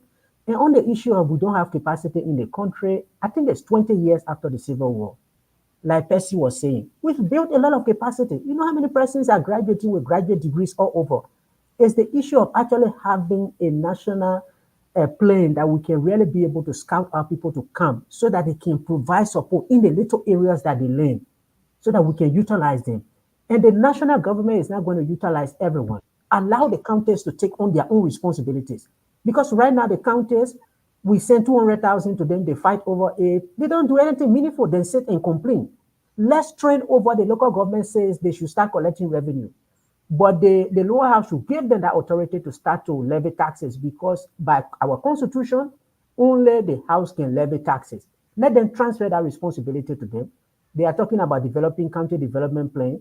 That's all going to be cosmetic. If the real devolution don't take place where you transfer expenditure responsibilities to the counties. So I'm coming from actually building a financial, a domestic credit market system, but actually improving our architecture for governance so that it becomes more participatory so that it's not only based in Monrovia. We can have a system where NIMBA, LOFA, they all have resources they can tap into the credit, domestic credit system to be able to promote economic growth at Hmm. their local level. And then actually try to look at the central bank. Who are we sending to the central bank? What capacity do they have Hmm. to be able to actually move the system forward? So I will stop there and then the others can come in. Those were great points. Oof, a lot. Improve governance, improve judicial system. Yeah. Uh, you talk about the non-performing loan, which subsequently affect the cost of borrowing. You talk about land formalization. You talk about allowing counties to do their own lifting or heavy lifting. I'll put it here. Maybe you can correct me on that. And you talk about constitutional reform, which will be allowing I said there's constitutional reform because if you want to take the ability of central government collecting taxes to the counties, you have to do reform within the constitution to allow that, correct? Yes, and if I Right. may just add, The Right. other issue is that we have heavy lifting to do at the national level, but Right. our national actors are focusing mostly on service delivery back in the counties. Right. Right. How do the local governments run and all of that? Let's Right. train the service delivery responsibility to the subnational units, and then Right. we can focus on the heavy lifting, climate Right. change, credit Right. market, and all of Right. that competitiveness. Right. Okay. Thank you. And I think what you said is some, and you guys can correct me here, but I will say this. What I see happening right now is something that I think Ty Womber is doing and Amara is doing. They're kind of bringing their focus to the county level or district level, which I think every senator should be doing, like getting the county or the district involved in terms of what you're doing. It it's literally taking on the decentralization, taking on the decentralization without waiting for that decentralization bill to be passed. So I think that is something I see that is happening. I hope other senators can do that in terms of from a development standpoint and really bring that to the county level. But Sam or Percy, we, as I said, we heard about the limitation, the challenges, like the lack of credit system, collateral registry, credit reference bureau. We talked about the limitation with the central banks and all of these challenges we talk about that are limited the central bank or the central bank from really being effective in terms of growing the economy or creating jobs. I want you guys to put on your thinking hat. If you either were the central bank governor or were, somewhere in an advisory role to the president and you saw these limitations that you guys have just highlighted, what would be either the policy uh, direction that either of you would take to really say these are the things that we need to do based on the limited information we have to really start taking baby step to uh, building an efficient or credit market or an economy or financial system that create access to capital and give us a thriving financial system. Any I of mean, you? I've seen all things Okay, that. so yeah, Uh, look, I have a delivery coming, so let me just basically just give Yeah, my go two ahead. cents. First of all, Yeah. the political will, that's is extremely important. It means Okay. that a governance system that is focused on real development Hmm. and will do things and not worry too much about political consequences, right?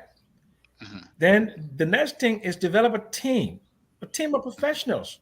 Like my brother, Tim Thomas said, 21 years post-war, Liberians are all over the world, in every nook and cranny of the world, in Hmm. every profession, top management, middle management, technical professionals, psychologists, and we have those. Liberia does not lack from human resource anymore. The capital problem is capital formation, human capital formation. The human capital formation exists because of the political inflections, the decisions that everything we do is politicized.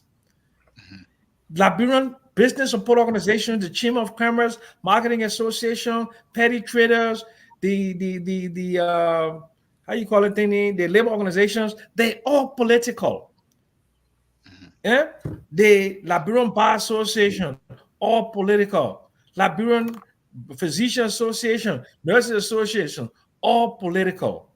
Until we minimize the influence of politics in a lot of the decisions that we make in Liberia, we're going to have some serious problems. And the Right. politicians don't control economies in any developed country. The Yeah. politicians don't. The Yeah. politicians are robots for the power elites, the titans of industry, the people who have money. Okay, so that they want certain tax policy for the government. They lobby for that, and they pay politicians either give them campaign contribution or something. But in Liberia, it's the other way around. It is the politicians that control the business and economic environment. Hmm. And because the politicians control the business economic environment, that's why the government is the largest employer in the country because of political patronage.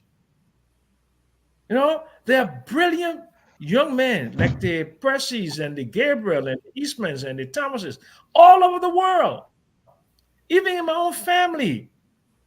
Lawyers, doctors, robotic engineers, we have all the tools and we have the money. Most countries that have been built over the last 50 years have been built by the diaspora. The Chinese diaspora made the Chinese miracle after 1978.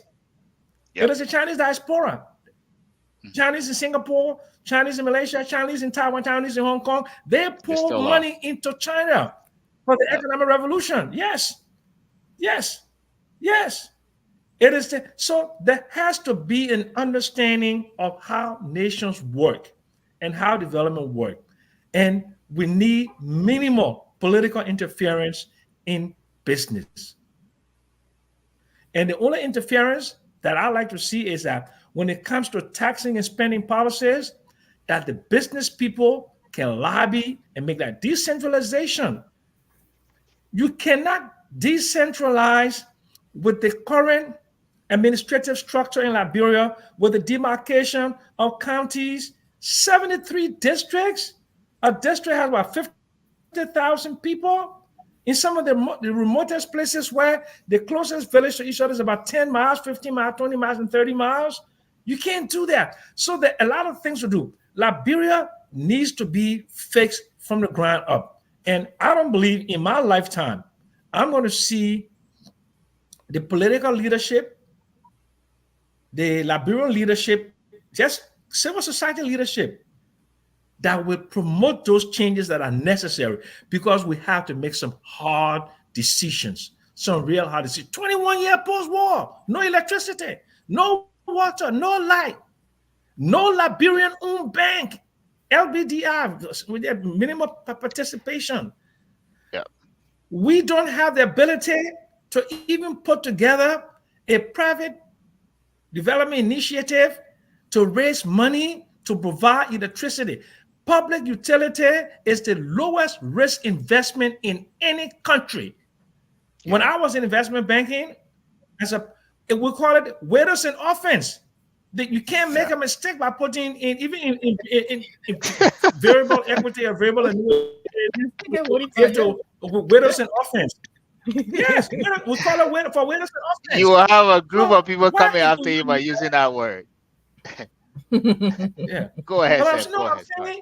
I'm saying, so I'm saying, why is it that we don't? I mean, I wrote prospectuses on Wall Street, and I'm not the only librarian that can know how to write a prospectus, a full disclosure document 10K. Yeah, we can do that. We can raise money. We can raise money on our assets. We can securitize Wolagisi. We can securitize the mineral assets of our country for economic development. There are a lot of creative and innovative things that we can do, but we need people with the specialized training and understanding to do it. On that note, I have a delivery coming. Let me go get my delivery, then I'll come back and participate. Okay, but I have to just go for a quick minute. Thank you, Sam. And if I may just maybe recap what he said, I think he kept going back to this point, which is political will, political will. He'll enumerate certain things, and then he goes on, but he keeps going back to the lack of will within the government. And also I think one of the things he talks about was is the every trade association is politicized in Liberia. Um, he talks about having a team of team of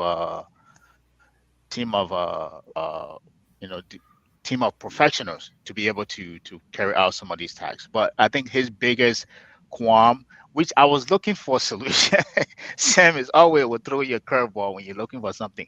I was looking for a solution, but I think his biggest qualm was the political will, the lack of political will within the country to do anything at all. For me, I think from everything that I've heard from him is the not just the lack of political will, but I think fundamentally we don't have the talent, the know-how how to run government. And I think he mentioned that as well. But that's what I heard from him. Percy, and then I mean, Jimmy. I will hear I from would you, not Jimmy. go. I mean, I agree with everything. I would not go back to the governance and all the stuff that Tom has made and Sammy has Yeah. So talked. Tim talked about the governance side, and I think Sam We talked talk about a little about bit of the in governance side as well. operating in a constrained environment, right? What can the Right. central bank do, right?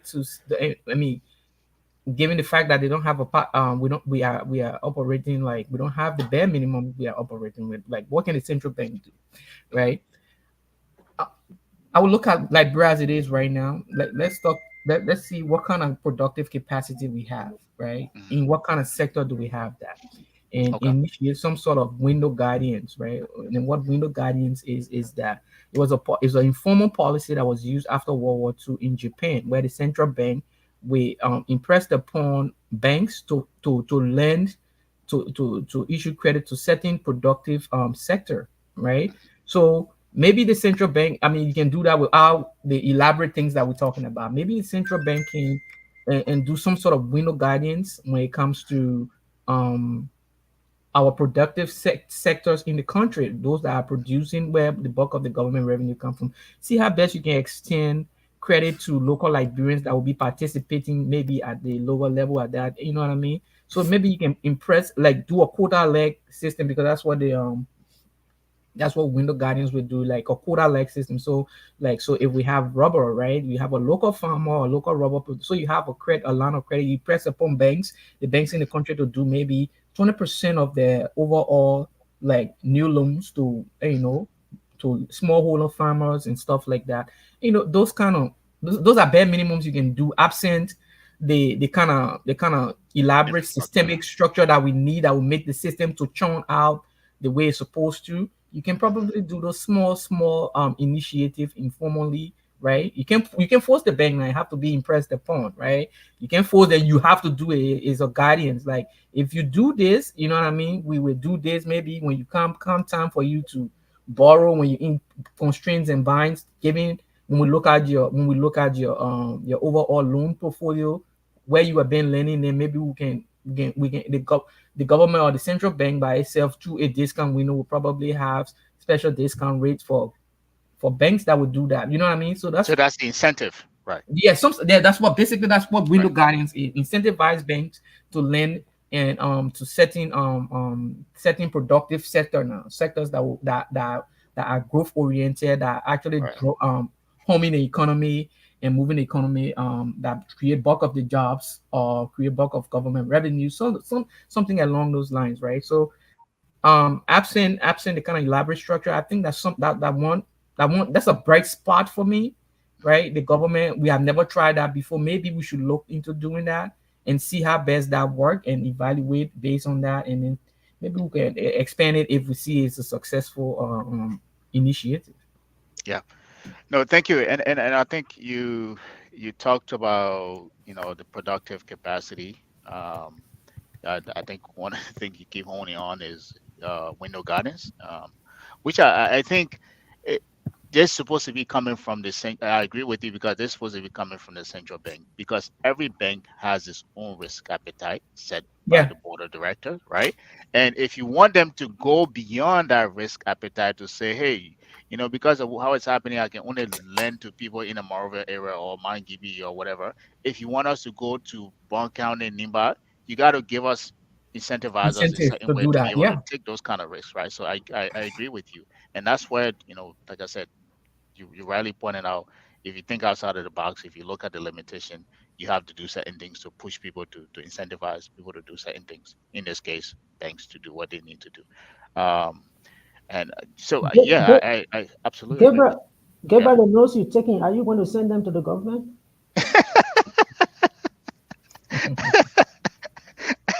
When you retire, you should go pick up a mic and do comedy. Send my note to government.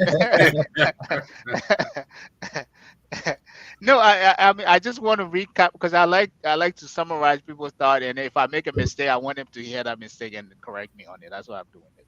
If they hear it, they hear it. This show is available on YouTube. I think it's different channels, so if any one of them is listening, they can take it from there. This is I think it's an arsenal we're building here. But yeah, I think this is what you said, Percy, and I think I absolutely agree with you. Um, Jimmy, we Yeah, have we delve touched a lot into of a things. lot of challenges, and I think there's a plethora of them. But I want you to put your solution hat on and just look at this thing like as if you were sitting right next to the president, or as if you were being vetted to run the central bank. What would your thoughts be in terms of how to come over some of these You challenges?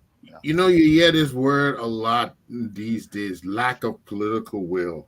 Yeah. Last week, we were on with Chris Neal, the former managing director for LEC, discussing Hmm. the challenges Yep. to the electricity sector. And he threw that same word, lack of political will, lack Hmm. of political will.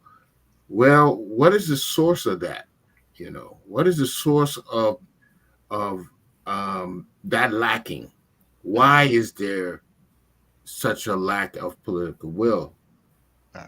I think you And guys answered that question, but I think you will figure it out. Right. yeah, the political will means you want the best for the country. You put the country first. Hmm.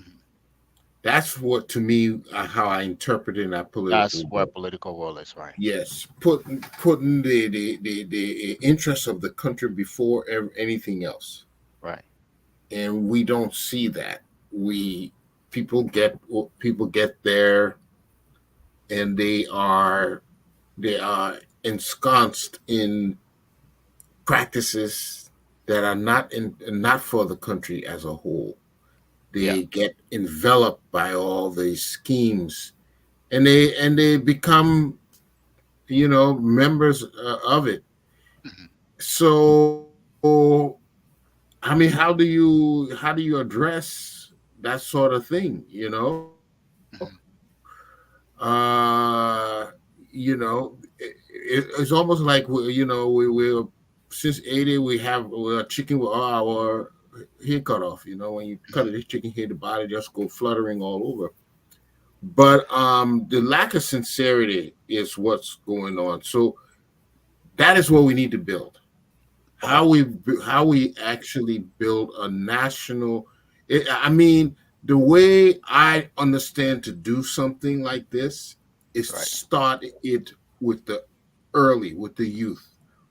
Right. Okay, build a national consciousness and Right. a high regard for integrity and honesty. Let's start back with the fundamentals. That's how we build character. Okay, we here today, but if we start rebuilding character as we rebuild the country, Hmm. I think that is just as essential as rebuilding, putting all the fundamental things in for the economy, Yeah. for the various infrastructure. Yeah. We have to rebuild character, and Okay. and this is what we can look forward to from the politicians. Let them come up with the these campaigns to Hmm. rebuild the love for Liberia, the nationalism, the love for the country, not just lip service. Let it permeate down to the kindergartens. That Yeah. and then we're going to see. I think if we don't do that, I think we need the human factor. Any system, the last element of any system is the human factor, and if you're not addressing the human factor, you will still have that problem. Yeah. We So have to get people on board. yeah. So you talk about political will, and you also ask the question, why do we lack the political will? And you talk about the lack of sincerity. You talk about to build a national consciousness, right? And you talk about also rebuild character from the because you think everything happened from that level. But I think one of the things that we keep going back to is like a circle, right? So let's say hypothetically we do build the political will. I mean the character or the sincerity within the youth. What happened if those people grow up and they come trying to get their way into government, which is these are well-meaning citizens now who have the will to do things, but there is this generation that lacks the will, that doesn't, what I call the barbarian at the gate, because they have so much interest of people that are coming in the government, changing things. They will become like this barbarian at the gate, will not wanting to, because I honestly believe, in as much that I think, yes, we kind of talk about the government in this light as if they come from among us. The citizen, we, you and I make the government that we have are elected from among us, right? So if they, what we are seeing in them reflect the true character of who we are before we get into government, right? But because there is this group of people who are there. So if you build that group of youth who have this consciousness to change things and get things done, if how I would you think they should circumvent or be able to break that those barriers at the gate to be able to if come in if and really make things happen? if we're talking about the things we're talking about, when we're looking at it from a government perspective, there's a underlying problem in Liberia also that we're not addressing from the social side, and we're not holding the people that are responsible for the social side of things accountable, our churches, our mosques, right, our religious leaders, right, because at the end of the day, the people that govern us, they don't come from, they're not just falling from heaven. There are people that go to mosques every Friday to pray. Go to There are church every Christians that Sunday. that Yeah. on that are Christian churches they go to. That so something's fundamentally is wrong with this institution also, to the fact, to the extent that we produce this kind of morally bankrupt leader at the end of the day. It says something about the social and religious aspect of our country, right? Because again, we have to have this not this single polar leadership structure that we have. We have to have this dual system, right? Like you have the political side, you have the economic side. And in as much as we talk about the political and the economic side, the thing that underpin those two aspect of it is our institutions, our social and religious institutions that we have in your family, right? I come from a family. I got up every morning. We were forced to go to family prayer, Sunday prayer, something every Sunday morning. You got to go to these things. You got to be ready. Sunday You got to see a school. Bible. Right. So those things that you learn, that instill in you, it stays with you, right? It stays with you to the extent today. You're a grown man, right? It's still those fundamental things that I learned as a child is what guide me today. So to the extent that the youth and or the people that we produce in leadership today are morally bankrupt. They don't have no sense of moral of Guidance. directions or Right. what or nothing beholding to the country, stuff like that. It speaks volume not just about the government, because the government is just a projection of we as a people. It speaks volume. Exactly. It speaks volume of the fact that we have the government failing, but we also have these religious institutions, these churches that are popping up on every street corners, right? These mosques that are being built in every community. What are they offering to this community to give them some sort of vector, right? Because they produce leaders at the end of the day, and these leaders are failing the very people in the very communities that they come from. So, what are these people doing, right? Your pastors, your imams. What kind of messages are they preaching at these things, and are making these people to do the things that they're doing? We have to examine these things too, and that's a fundamental problem beyond the political and social aspect of things. None of those things going to face under the religious, under the social side fix eventually. So we have that, those Yeah. are things that we have to look. These people, when you come on Sunday and preaching and doing all these things, like what kind of message you preaching? Who are these people coming from the church? Man, These guys that's are a deacons in the whole church. different You topic guys going are into deacons in there. the church. No, no, I Pastor. know, I understand. I'm just going off tangent, but these guys are, we don't talk about it a lot. Yeah. But the people that lead us, they are deacons, right? They are high profile people that goes to prayer on Friday. I'm just saying it because those are the two No, you're primary true. You're right. religions we have in Right. the country, Muslim and Christians. But Yeah. people are I deacons, mean, people are pastors, if you, and then we find them in national leadership, and the country is being ran to the ground, and things are not improving. So something is fundamentally wrong on that other side of the equation that I nobody's say, have actually pay if attention to for a long time. Yeah. if you ask children, little children in elementary school in Liberia, they say that everybody want to go into government so they can get rich. Then this is the mentality you have to break. Yeah.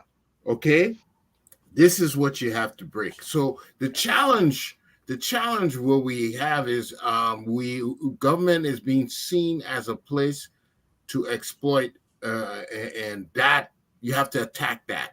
That has to Yeah. be attacked. All right. And without doing that, we'll see this cycle that you keep on Yeah. seeing repeating itself. Sorry for going Yeah, over Great. time, Gabby. So yeah. let's go ahead, Just, Thomas, and then we'll just, jump just, into the comments. just All one right. second. I mean, I was laughing when Pepsi was talking. I mean, it was like we are bringing the church onto the financial market. But it's extremely important because these are the foundation of the social fabric. And what is happening in Liberia is because of internet, because of people exposure to what is happening in other places, people are getting impatient. You can see the Mhm. demand on this new government. Yes. In just 2 months, people want them to change everything in the country, Yes. you know? And nobody is patient again for you to make a single mistake. Even when you make mistake with spelling, people come at you. That word should not be, it shouldn't be past tense, it should be present tense. So there's a lot of pressure. There's a lot of pressure for people to be able to do well. So on the Yeah. issue of political will, people really need to generate this political will so that we can move the country forward.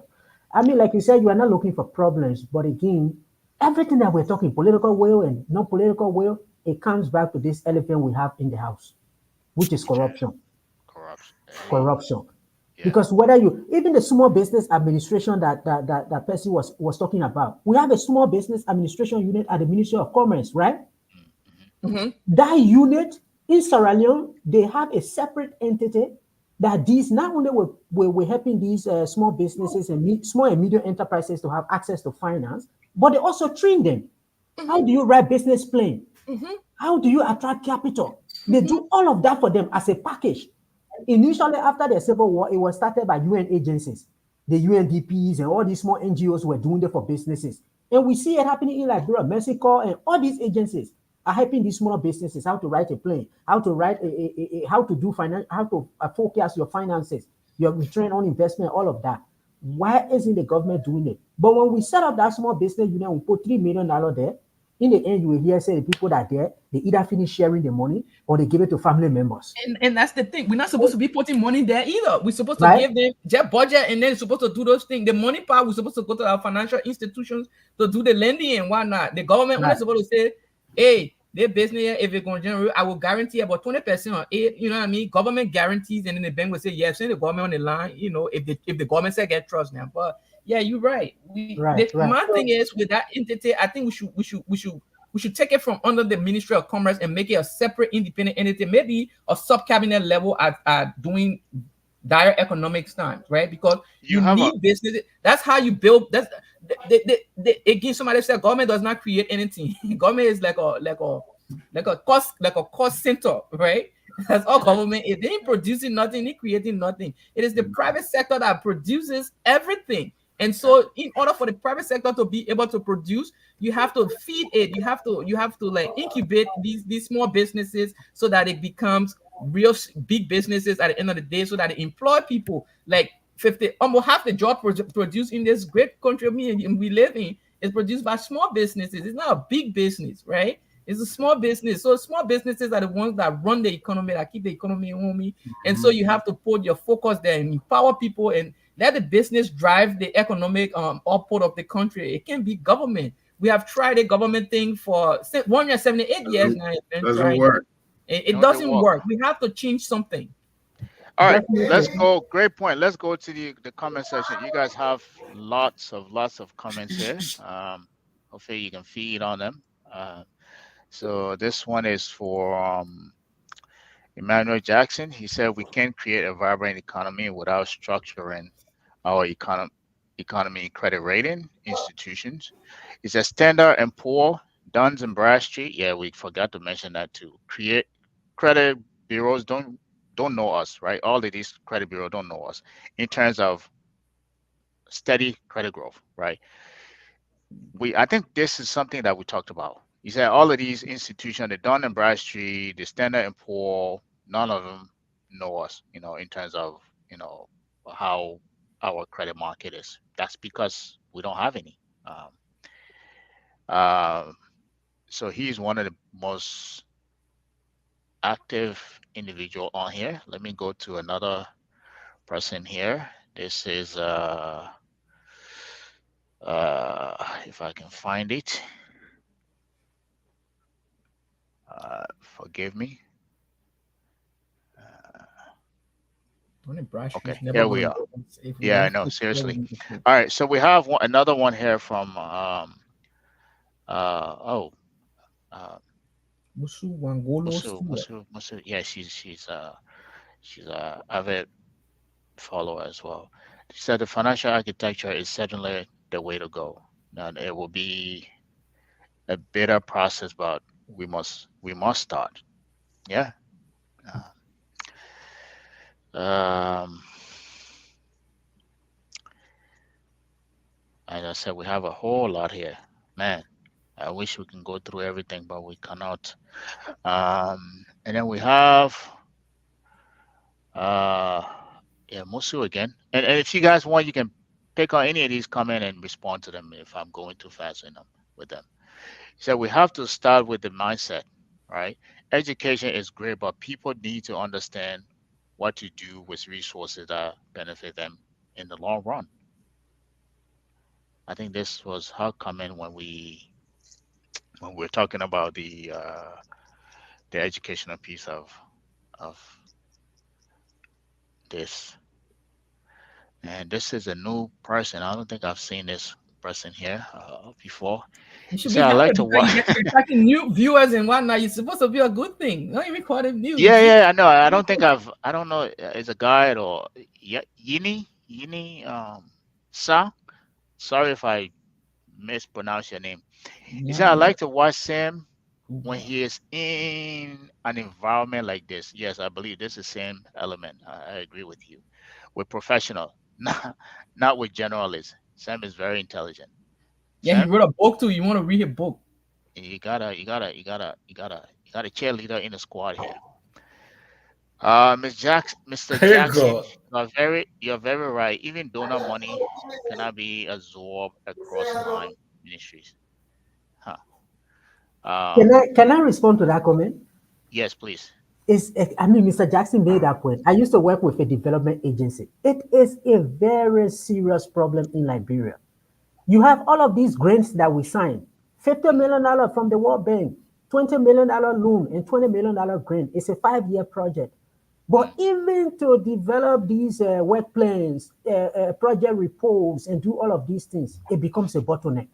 So Yeah. in the end, we just pile up the domestic debt. It increases, but our ability to implement those projects, and it goes back to the So, point of not people putting people who have the capacity to do those works. so And what you know, causes the bottlenecks? and this is where, for instance, you have seen now the approach is mostly having these PIUs in the different ministries and agencies, right? Mm, You have the program, the project implementation unit, and then the banks and some of these institutions even play a role in recruiting those people who come to the PIUs to implement the programs. Because in the end, you just get tied up. The funding is there. The project mhm. needs to be implemented. But the technical work to be done to implement the project becomes a problem. Yeah. Wow. Also, there's an international convention called the Busan Declaration. I'm sure you know about the Busan Declaration on aid effectiveness, right? Yeah. The government of Liberia has an aid delivery unit, I think, at the Ministry of Finance, where at the end of every project, there should be a project completion report, a PCR, right? Hmm. And that PCR there should indicate the economic and social Benefit. returns on these Uh-huh. projects.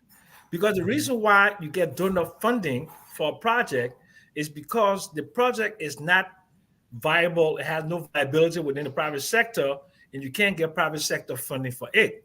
So the development finance institutions are funding these projects.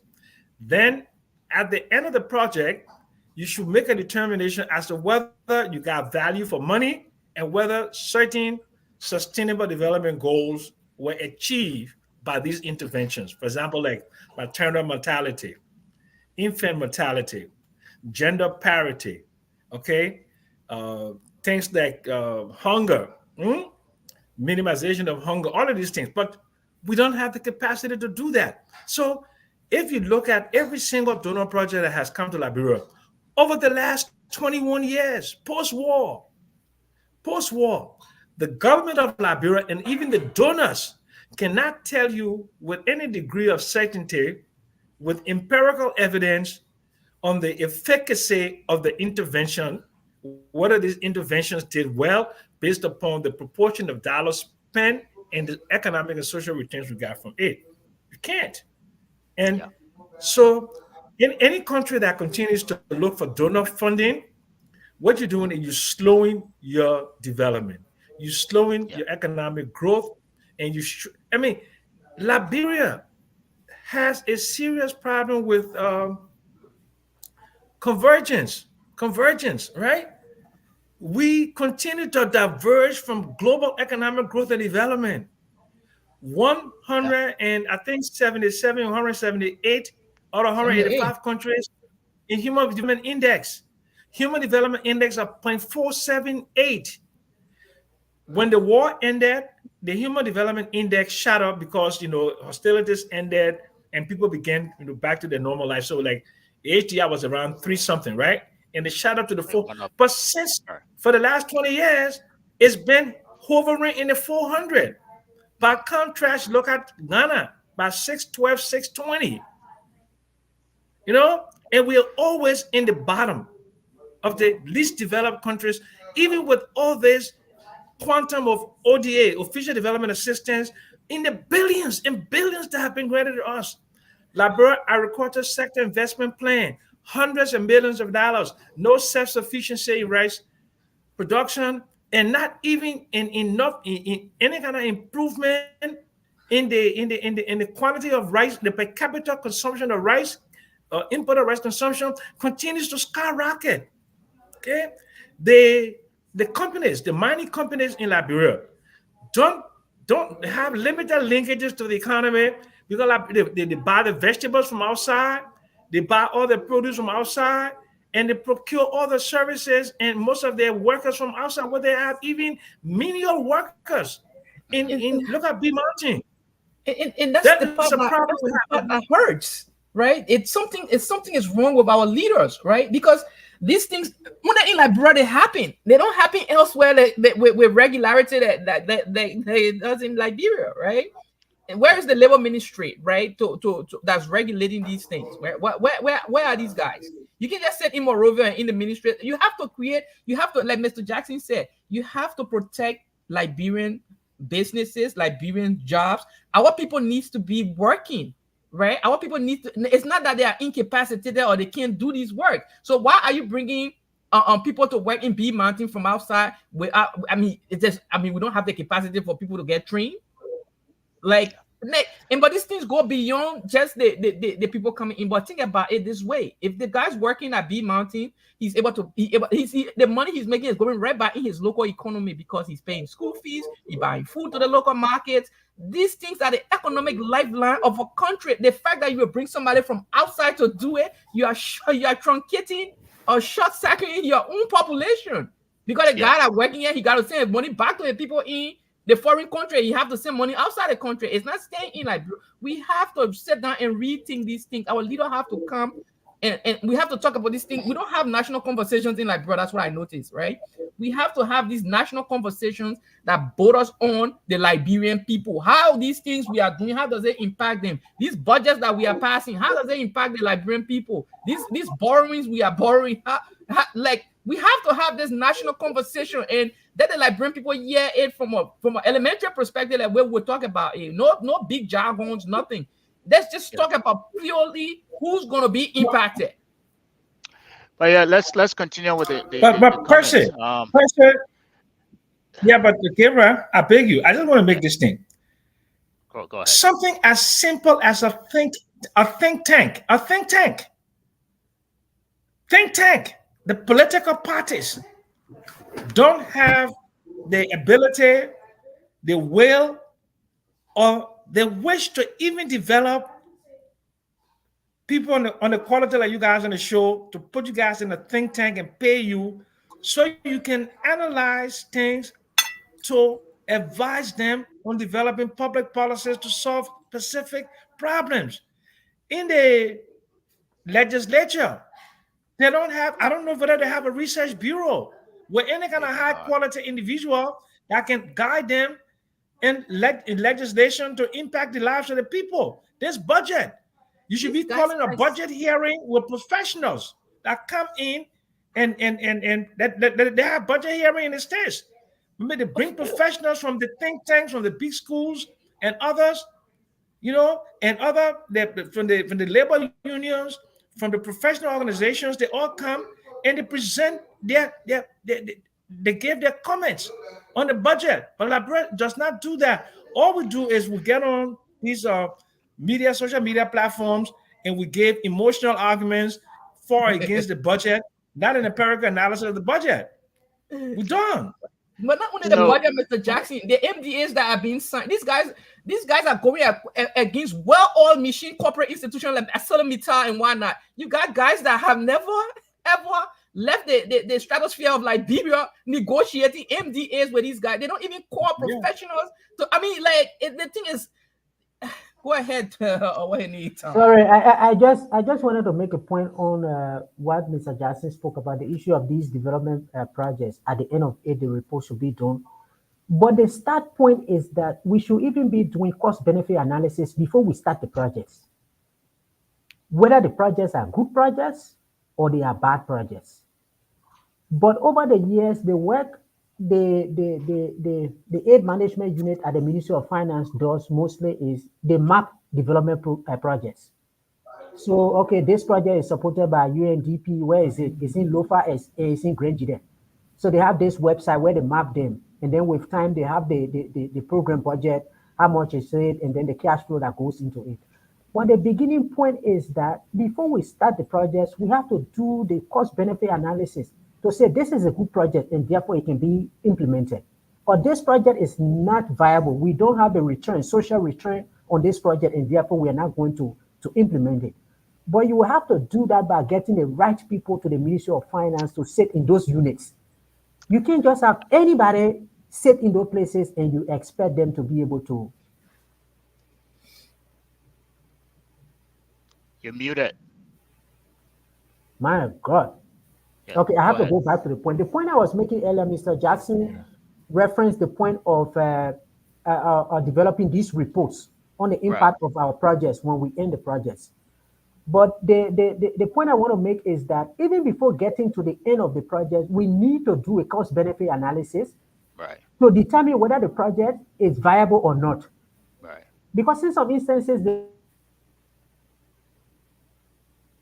What's going on? Can you guys hear him? Oh, go ahead. You said I think it okay. has internet connectivity. So you said what you left out. You said in some instances where they need to do a cost benefit analysis yes, because he in an was. instance, But wait, Tom, isn't that done? Or let me say, Mr. Jackson, you closer to government proximity. Isn't that done before the project begins? Every project you it's have to give a supposed to, cost right? benefit Yeah, No analysis. yeah, investment yeah, bank. yeah, That's, That's yeah. how you're let me supposed. That's how you let me should Yeah, just do it. but let me no, let just me answer that. Let me answer that, Let me. Thomas. Let me answer okay. that. Let me answer that. They do a very weak economic and social return thing in a what do you call it, a concept document, because if you're doing a funding for a grant, you have to be able to demonstrate that the monies that will be coming in will serve a particular purpose. Okay, Mm-hmm. it is not a rigorous process. It's not a rigorous. It's not rigorous and scientific, and it's not even subject to even any good analysis. The donors do it because it feathers their nest. They hire Right, their own consultants, and they what? They round trip the monies that come in. You have to look at a project. You have to look at the administrative cost versus the cost that go to the project. Eh? In Liberia, the aid effect, the aid unit at the Ministry of Finance is supposed to do that analysis to determine how much of that money is being spent locally, directly to the right. project, versus how much of that money is being spent on foreign consultants and the round tripping of that money. We don't do that. The reason is because the aid agencies typically the World Bank, they don't hire Liberian consultants. What they do is a lot of their projects are implemented by these NGOs. The NGOs live on development finance institutions to those grants. In fact, It's an industry they by itself, go right? if you go, yeah, but if you go, it's a whole industry. DevX. Go to LinkedIn, you go see DevX. It is strictly hire people for donor projects. It's a whole industry, and because it's an industry, okay, it has an incestuous relationship with the funding agencies, and the funding agencies they marry each other, they dream with each other, they go places with each other, and then on the national side, the few nationals of Liberia or other countries that are integrated into this continue to get funding because they are all part of this incestuous relationship in Right. this Are you? aid Are industry that the aid industry is probably one of the largest industries on the African continent. Aid, yeah. official So are Yeah. you? development assistance. It's probably Are you? Are Exactly. you? Are it's you? larger than most industries. Are you? Are you talking about DevX or DevX? DevX. Okay. I'm All talking right. about DevX, DevX. DevX, DevX. yes, DevX. Okay. Yeah, Yeah. the way we solve this is um, to establish this national system such that if even there is an aid project that is not financed by your own resources, it can pass through your scrutiny as a national government, right? So if you start to do cost benefit analysis of projects and programs at the Ministry of Finance, then the development agencies will have to lend themselves to that process. And the way you do it is through your public sector investment programs, because many of the projects that we're having, they are mostly investment in agriculture, in health sector, in all of that. And in 2016, the Ministry of Finance herself requested, I think, the IMF and some aid agencies to come and evaluate or to assess our public sector investment program and how we run these processes. And they ran it and they saw that there was no system in place. We don't have a pipeline of programs and projects in place that have been evaluated and assessed. And so we needed to develop a national public sector investment plan or a strategy. Yeah. 2016 to 2023, the Ministry of Finance, I think the latest I heard was that there's a draft strategy that has been done that needs to be validated. That's where we need to focus. When we strengthen that system, then we strengthen our aid management unit, then we can make progress in this area. All right. Let's continue with the comments. All right. So this is yeah, Mosu again. Is that the longer we seek loans for everything, we will continue to struggle as a nation. We must go through the bitter pill period and let our people know that national building depends on us as a people. All right.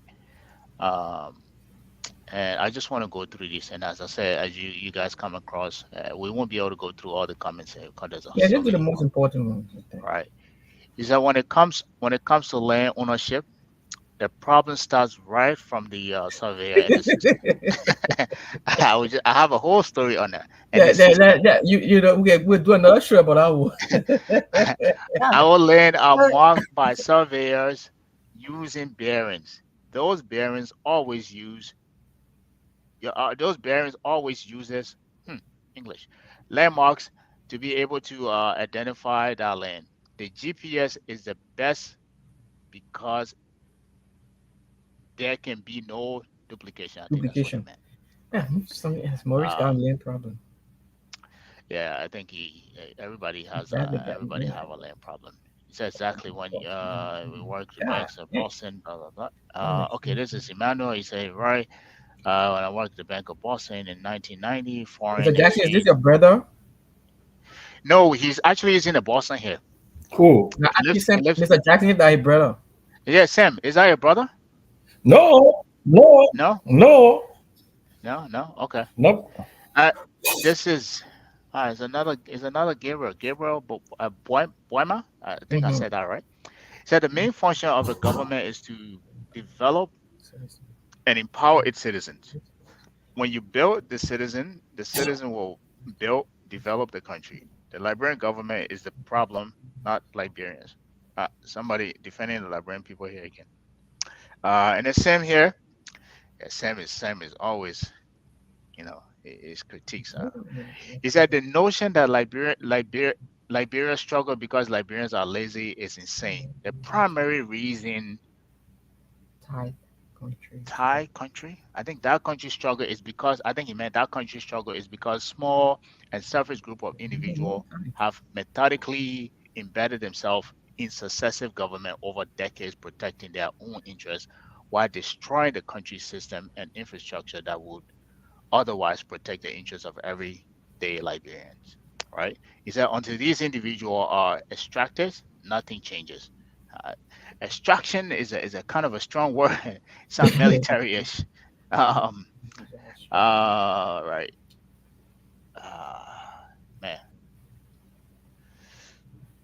All right. So let me go on. Yanni Haig, he said, yes, Semi. Who is a Liberian? We can identify a Liberian. The foundation of Liberia must. I think this is what you, Sam, everyone's talking about. The foundation of Liberia must be laid. The correct cornerstone will be laid. You are right, Mr. Jackson. Education is one of the cornerstone. All They right. got Mr. Jackson film. Yeah, I know. If somewhere in his He is pump. a ardent follower of Sammy J. All right. This is I Musa have a Musa lot of Zaki. fans and I have a lot of detractors too. Now, don't forget. Oh yeah, no, you got a whole lot of them.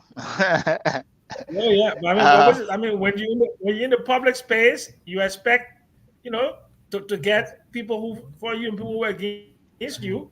But the thing is, I, one of the reasons why I have survived so many years in the public space is that you may disagree with me when I say something because you used to work for Samuel Doe, you work for Charles Taylor, but you cannot attack what I'm saying because everything I say I put it on a scrutiny, I research it, I give you empirical evidence for it. Yeah.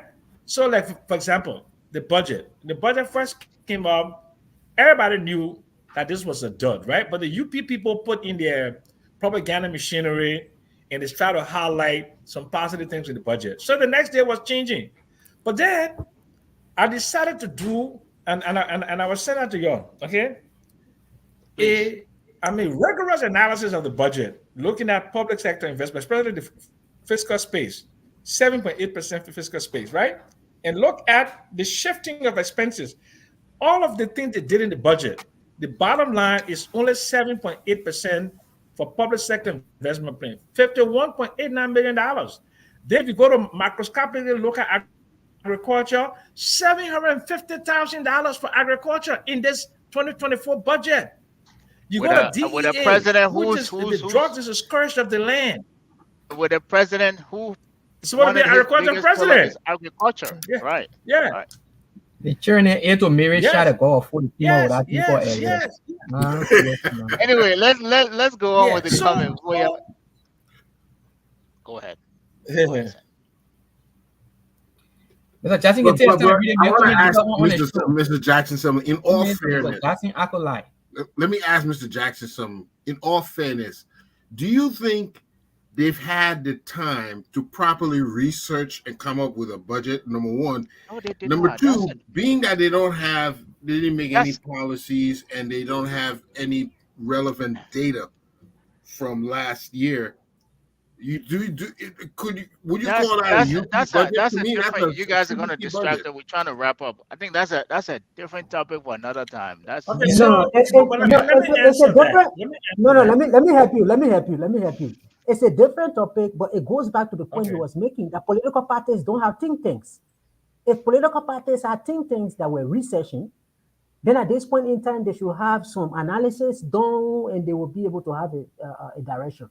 But because these political parties don't have think tanks to really do research for them, it becomes difficult. Now we need time for everyone to research. And I agree, there's a lot of pressure. And for me, my thought was that you can't keep having the budget. We don't have it at the legislature, and you cannot use the 112. So in the end, you have to send something, and they have to send something. But it goes back to the point that political institutions, politicians need to have think tanks to really research and inform their policy decisions. And think tanks require money. And think tanks require money. They don't just go do free research. They require money. That's why you need more. You need more Liberian-owned rich people to be able to join these political parties, to be able to flex the economic muscle. That's all the thing we're talking about here. You will not get nobody going to research any kind of complicated thing. You paying them for. Hey, why come you spend my time here, my energy? So that's the thing. Money is you. So at some point, one point, you need at one end you need to empower Liberian economically. That's basically what this comes down to. If you want political parties to have think tanks, you have to empower local. Liberians own businesses. Individual Liberians needs to be able to gain wealth so that they can be able to join these political parties and flex their economic muscles, right? And do these things. So it all comes down to economic empowerment. That's it. All right, let's continue. All right, this Yanni said great point. Mr. Connor, he said we have been advocating for political and economic decentralization in the country. Mr. Eastman, education. Mr. Eastman, Educated people. educate the people and decentralize. We are ready, right? He said they're ready. There are skilled Liberians to man decentralization. Huh. Okay. I don't know what you mean by the last sentence, but I think you guys got his point. All right. And then this one. No, Uh, but he's right though, Gabriel. right. Gabriel, Go ahead. decentralization does not happen in a vacuum without the human capacity, because what you're doing is you're taking government to the people. Okay. So you must have the skill level at The education that which local he's level. highlighted. But most Right. of the skill, yes, but most of the skill level is in Monrovia. Okay, look at the county education officers. In any serious country in the world, a county education officer will have a master's or PhD in education. Let's just face it. Okay? Hmm. But a county education officer is probably somebody who graduated from high school or got a minimum college degree in Liberia and was a school teacher, and you make him a county education officer. Look at the county health officer. Look at the county Why do you think that commerce is? That inspector. is. Why do you think I will put It somebody that is no qualified because there? because the system is based upon patronage. The people Yep. that were singing the Because Munya I can Munya Munya control them. Munya Amanda Because Awetu, yeah, those people. because Let I me finish that here. The people that were yeah. singing those Amanda Awetu and Munya Munya Munya, they need jobs, and they were in the counties, and they have the minimal educational background. You give it to them because you're trying to reward them for their political support. Because Right. the private sector cannot absorb all of them. That's why government is the largest employer. And that's why the wage bill is 44% of expenditure within the Liberian national budget. 70,000 people to run that government with only 1,800 in the military, Yeah. and about three or I four, 5,000 nurses, and less than 200 doctors. The rest of the employees in the civil service are there people, are just the pen pushers or people who there we to call go them for Deadweight. cold paper and water. pen pushers. Deadweight. 70,000 people. 7,000 or Uh, 70,000 people 70,000. is dead weight, but 70,000. 70,000. I The wage bill I is think Yeah. $297 million. I think the reason that is also where you can they put these least qualified people in there because they have the ability to control those people. It's easy. You will not put somebody as educator, any of you guys, in those county position, and that person come with policy that you don't agree with, and you expect to get influenced easily. I will put somebody that I can know that I can influence easily, and I think that's part of the strategy of hey, uh, these elite becoming staying in those position of power because of the people they pick and put in this power as well because they can control those people easily. But if I can just make a point on the comment that the listener made, that we have men to man decentralization, Yeah, right? yeah, And that is true. When you decentralize, this is why you do what they call expenditure assignment. You do functional analysis and you assign specific responsibilities to local government. You are not going to transfer complex policy related issue to local governments. No. Why you assign to local government, is what they are able to deliver on. And when you read decentralization literature, it's clear in the literature that you assign a responsibility to the level at which the person is able to deliver. That is efficiency. So we should have people, I mean, let's say, for instance, to go and teach in the elementary school, let's say elementary education. Those teaching in the elementary schools are not the Minister of Education. It Mhm. is the people who are at that level. Don't we have people to do that? We have people to do it. We have all these community colleges that are now becoming universities. So we have people who can do it. The other thing about decentralization is that people often argue that we should have capacity before we decentralize. But decentralization is a capacity building initiative. It's a Yeah. So that process. is, yeah, it's a process. You transfer the responsibility to the local level, then you then build the capacity to deliver on what you have asked them to do. Matter But of in Liberia, we are you saying, gravitate there. I'm coming. In Liberia, we are saying we don't have the capacity and therefore we cannot decentralize. And because we are saying that, Yeah. everyone happens to be concentrated in Monrovia. All You right. think after 20 years, everybody that has graduated from Cottington Graduate School, UL, gone out of the country and come back, there's no space for them to go to the subnational level because there's nothing for them to do. Everyone Yeah. is in Monrovia. Yeah.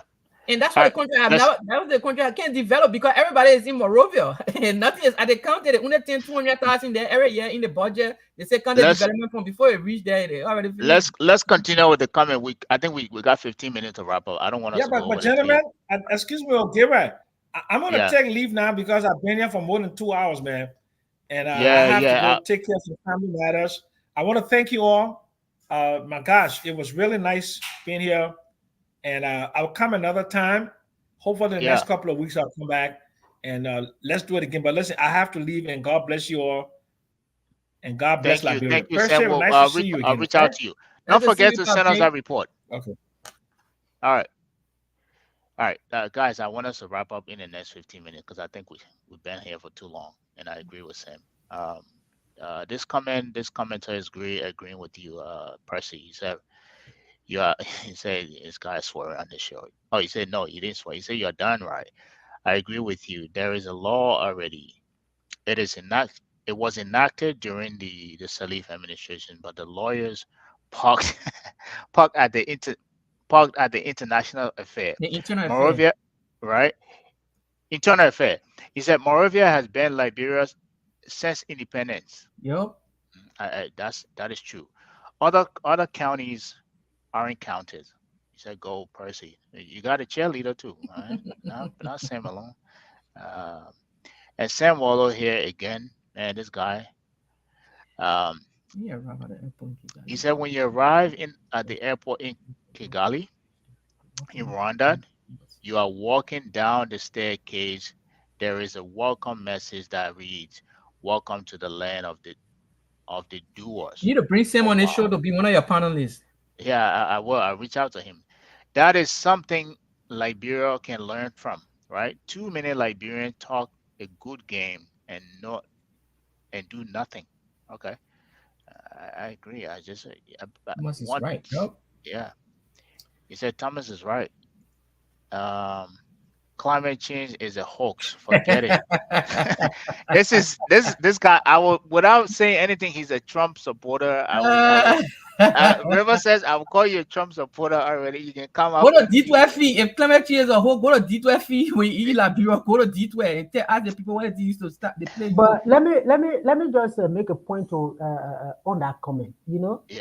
It What can the be climate change one? the climate change. Yeah, Yeah, you yeah. say Please do. it's not true. We shouldn't believe it. But do you now know that climate change is having an impact on the ability of developing countries to borrow? He doesn't. He doesn't He know that. doesn't. They got to Yeah, he educate him. doesn't know that. So, for instance, if Liberia wants to borrow, and we have this issue of climate change now, everyone is saying that the country is too heated, right? There's a lot of heat. What if that translates into affecting the productivity of our agriculture sector? And when you go to borrow, the people don't believe that you are going to produce enough to be able to pay back. What that does to you is that it increases the rates around borrowing and it will increase your interest rate. Every time there is a risk, it increases you guys are in the banking sector, you know that. So climate change is not something for us to just take lightly because it has now started to affect the ability of developing countries when it comes to borrowing because we are not climate resilient. Yeah. We're not adapting. We don't have resources to do adaptation. And in the end, it affects our ability to borrow. And we are a country with low saving. We're supposed to be attracting a lot of foreign savings to be able to develop. So it's not something for us to take lightly. No, I agree with you, and I want to double down on that. I think for those that kind of climate, what I call climate deniers, that's because you have not, maybe you need to look at the impact that it's having on the continent. There are, you know, banks joining in this fight against climate change. There are a lot of resources out there. The IMF, the World Banks, they have loans in terms of even the Gates Foundation has loans for little farmers, stakeholder farmers who are having climate impact because you can predict the weather or the weather becomes so severe, your little stuff you produce go to waste. They have, you know, access to capital there if you want to tap into resources there. And you don't even have to look at those things. Look at the sun, the weather in Liberia, the sun, how brutal it is becoming. The weather when it rains, the whole Monrovia becomes, uh, you can't get anywhere. You know, it becomes a puddle. So you don't have to just label this thing as a as a hoax or as a some kind of whatever it is you guys call it. Look around you. You know, um, yes, is there some people some people what we call greenwash it to make money? Some companies do. Yes, they do. That's with everything with capitalism, people will exploit it, but it is real and learn a lot about it. Uh, one more comment and then we'll wrap up from here. And it's coming from the same. No, it's for Sam Wallow. He said the private sector can't absorb them, so the government has to employ them. Is anyone going to challenge that logic? Guys, final comments, and then we'll give our final thoughts. Uh, so what he's saying is that the private sector cannot absorb the graduates in Liberia, so the only entity that is or that should absorb them is the government. And what are your thoughts on that before we wrap up on here? That that this still is wrong. Let me address this, and I know it's going to be a little bit controversial. Just But go for it. That's what we're here for. when we employ people in the government, we lose twice. Let me tell you why. If we employ them and they are not productive, they're not doing nothing. We just got them on the payroll. Mm-hmm. They come to work maybe once a week, or when they come to work, they just sit down. They are, in other words, they are not productive. We're just spending that money for nothing. That money could have gone to build a school. It could have gone to for buy medicine in the hospital. It could have gone all, but we're just paying for somebody to do nothing. We lose. The second time we lose is if that person was to go and try to go look for his own money. He has to to go look for money. You have to be productive. You have to do something. So when he does something, he builds up the economy. He contributes to the GDP. So there you go. We were gain from him doing something. So by putting in the government to do nothing, instead of letting him go and be productive, find a way, we lose twice. My solution to this is is government look for the money and let everybody go. Get them about 2,000 or 3,000. I got severance pay, so y'all go do your business, and bring government down to a payroll where you only the people you actually need are working, and they will be, in other words, they will become more productive now, and those people will go in the private sector and become productive over there. But this just keeping them on the payroll is not a solution. Yeah. We're killing ourselves. Okay. So I think if you guys don't have any more response to this comment, Yeah. I think Yeah, this we bring us. time is No, fast but spent. We have to Yeah. six.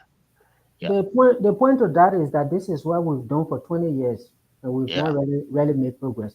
And you see this justification.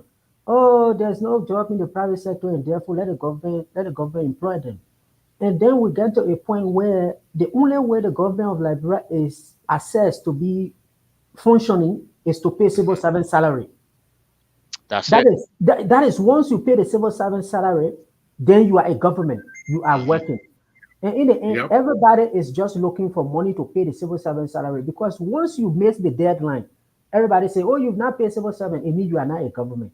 So I think the broader context to this is going back to the point that someone made earlier.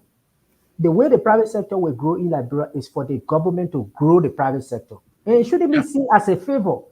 It should be seen as a measure to develop and expand the economy. This is Right. why I'm even saying, for instance, instead of just developing a 5 year development plan, why don't we develop an economic growth and expansion plan?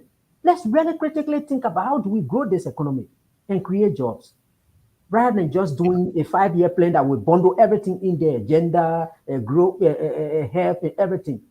So the point that person is making is what we have done, and we've not really made a lot of progress. So maybe it's time for us to change the approach. Yeah. Definitely. So It's time is it's well. terrible. It's Yeah. a terrible approach. Yeah.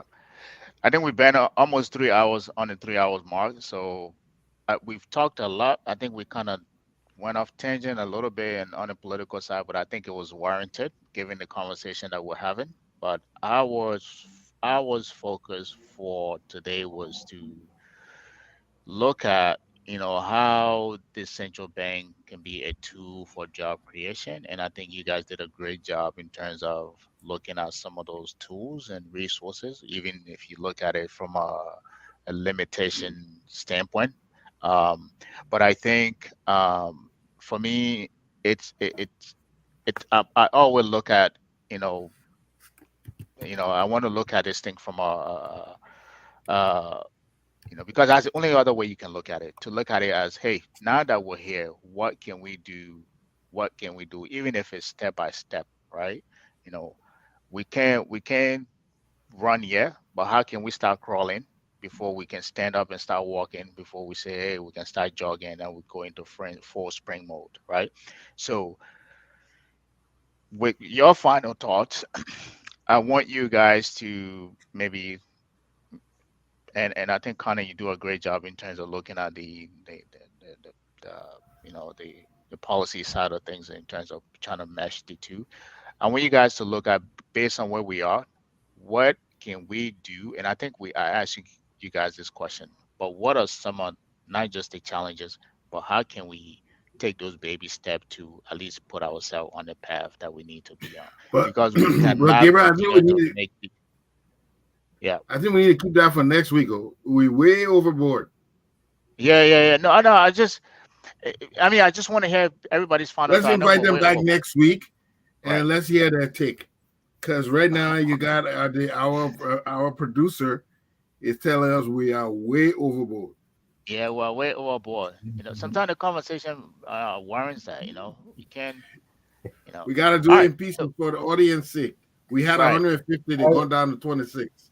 Yeah, exactly. So another show coming after this. Uh, I don't even think they have another show coming. It's just yeah, you know, If The I way have would the take for us history to just channel, that's complete the that's show, we that's have some to of the pay bureaucracy we can for the talk remaining about. hours. We have to pay for the remaining hours. That's some of the bureaucracy you talk about. You don't got any show coming on, but you're rushing people Yeah, on but the if we show. have to, I no, mean, we have no. to compensate the management for the few minutes of the remaining time. So, I think the point is the reason why Liberia does not make progress. We don't respect rules and regulations. there you go. Even if All they There right. you say go. Look, That is part of it. that's true. I mean, so. my parting comments would be, Gabby, it's hard to talk about the central bank exclusively without the things that we're talking about, because the central bank does not operate in a vacuum, right?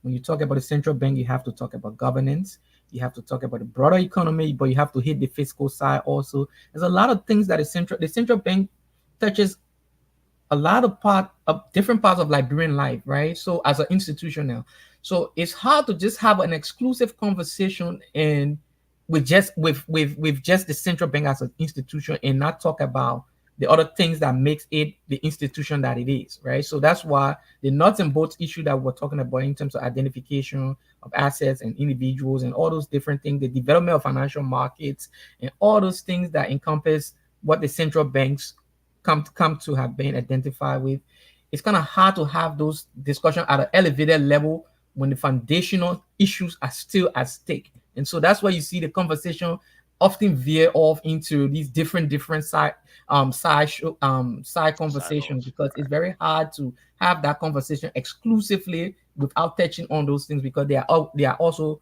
part and parcel of the Interconnected. central Right. bank's function, right? The Right. central bank touches them, so we have to hit on them. So, but that's part and parcel. But that's my parting comment. Yeah. Thank you guys, And and I it was a will great. Yeah. I will just conclude. I will just conclude on that because one of the issues I was mentioning, for instance, is the issue of trust, right? Yeah. And much of the distrust in the central bank is coming from the government on the fiscal side. Right. Because if you don't do well on the fiscal side, then you go and borrow from the central bank. And the central bank independence is affected every time the government borrows from the central bank. Right. Now you have this huge argument that okay, the Ministry of Finance took $80 million, it should have gone to the legislature, and you have these issues.